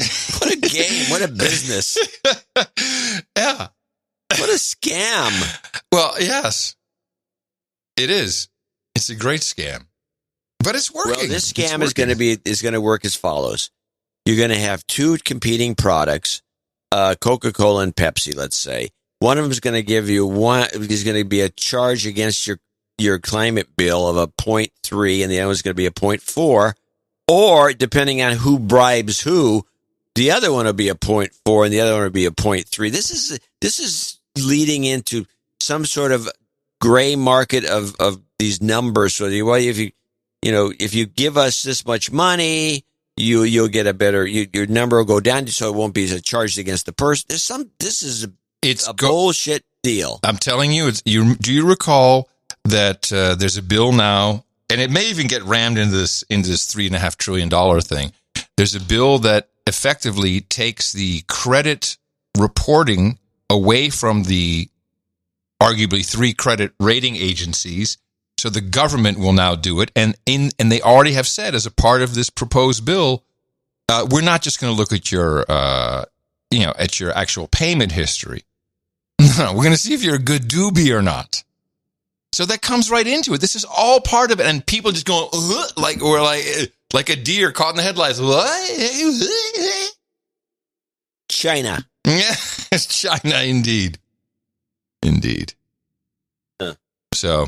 It's all on that's deck. Nice and depressing. Thanks for that. Well, do you want to do something? Do you got something funny before? Do I have anything funny? Hello, Deutschland. We're looking at your results coming in. They have elections today. By the way? I don't know. CNN is talking about Senator Manchin from West Virginia because that's the only important thing in the world. I don't know.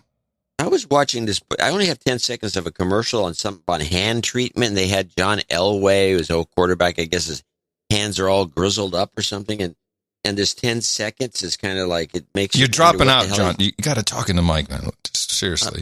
I'm talking in the mic. No.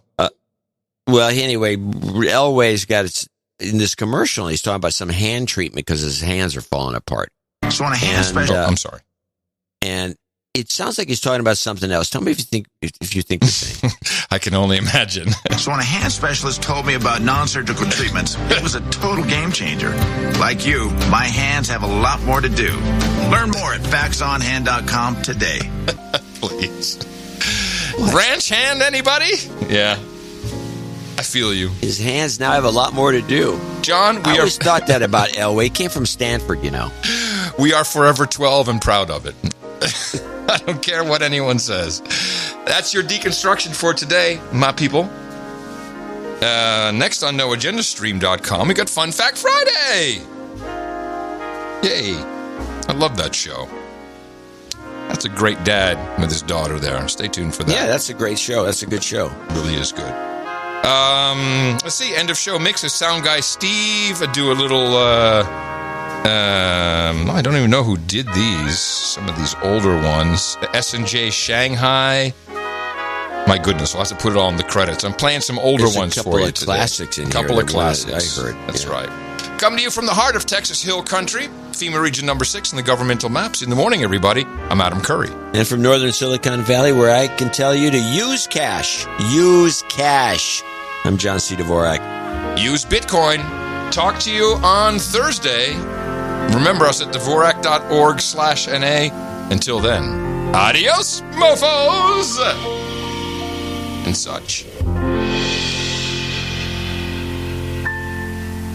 Insanity. Psychosis can describe a state of having a change in behavior, change in perception. Insanity. Nothing special about being American. None of you can define for me what an American is. Dementia equals brain kill.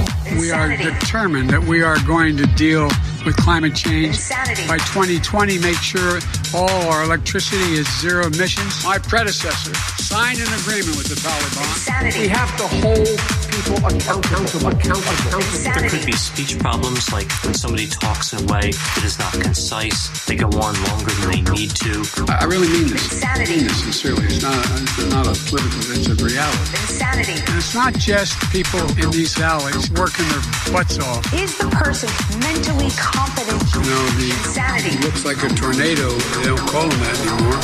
Insanity. I've been on the telephone an awful lot. Insanity. You know, I spend a lot of time traveling around the world. What do you think they're thinking? There are other symptoms of psychosis that are not always recognized as psychosis. This is not a joke. That's a joke, but it's not a joke. Not a joke. There are a bunch of things that are just not true there. This goes so far beyond anybody's willing to speak to. Oh, he does definitely look insane. Insanity. I don't know what the hell he's talking about. Why the hell would I take a test? Insanity. This is an excellent question. The first part of your question was, I can't remember now. Insanity. Things get jumbled up and confusing. Talk about it in normal terms. Insanity. This is overwhelming evidence to sustain that. It's really kind of basic. Insanity. Everybody knows There's a lot of words, but they don't really say anything. that's underway. Just like the other question is illogical. Insanity. They use more words than are necessary, and they don't really ever seem to get to a point. I come from a tradition in the Senate. You shake your hand. That's it. Insanity. Keep your word. Well, guess what? To make sure we're going to fix that damn bridge of yours. Insanity. If you're going to spray, get some cooks. By the way, it's called popping bottles. Popping bottles in the club.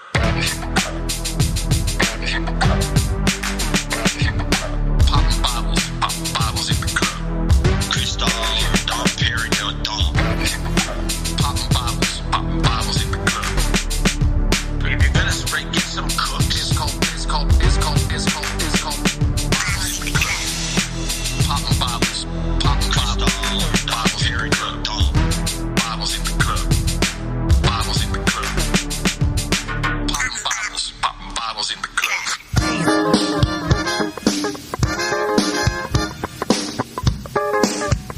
You might die sucking in soot. You might die sucking in soot.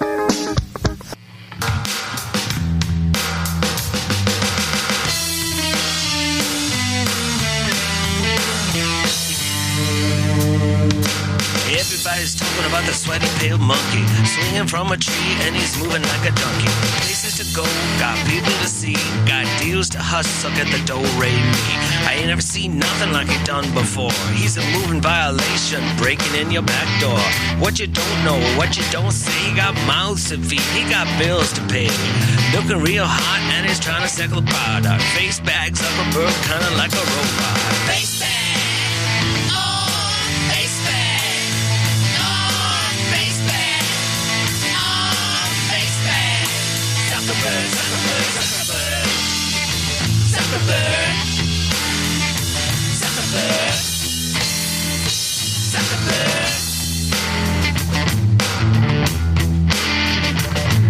He knows where you're going and he knows where you've been. Tracking how you got fat, how you got thin. Never too close, never too far to open up your webcam. There you are, knowing how you vote, watching every kiss, saying happy birthday that he'll never miss. You never miss. He's a Zuckerberg.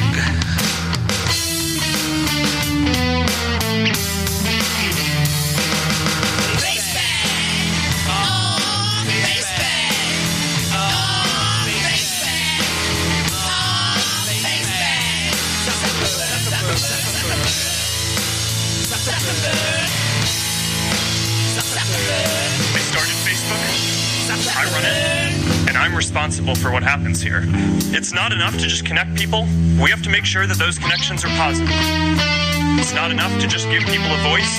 We need to make sure that people aren't using it to harm other people or to spread misinformation. And it's not enough to just give people control over their information.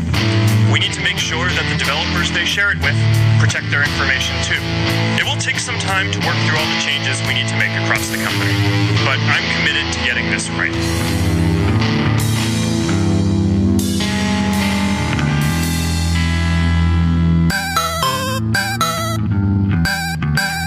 The best podcast in the universe. Adios, mofo. Dvorak.org/NA.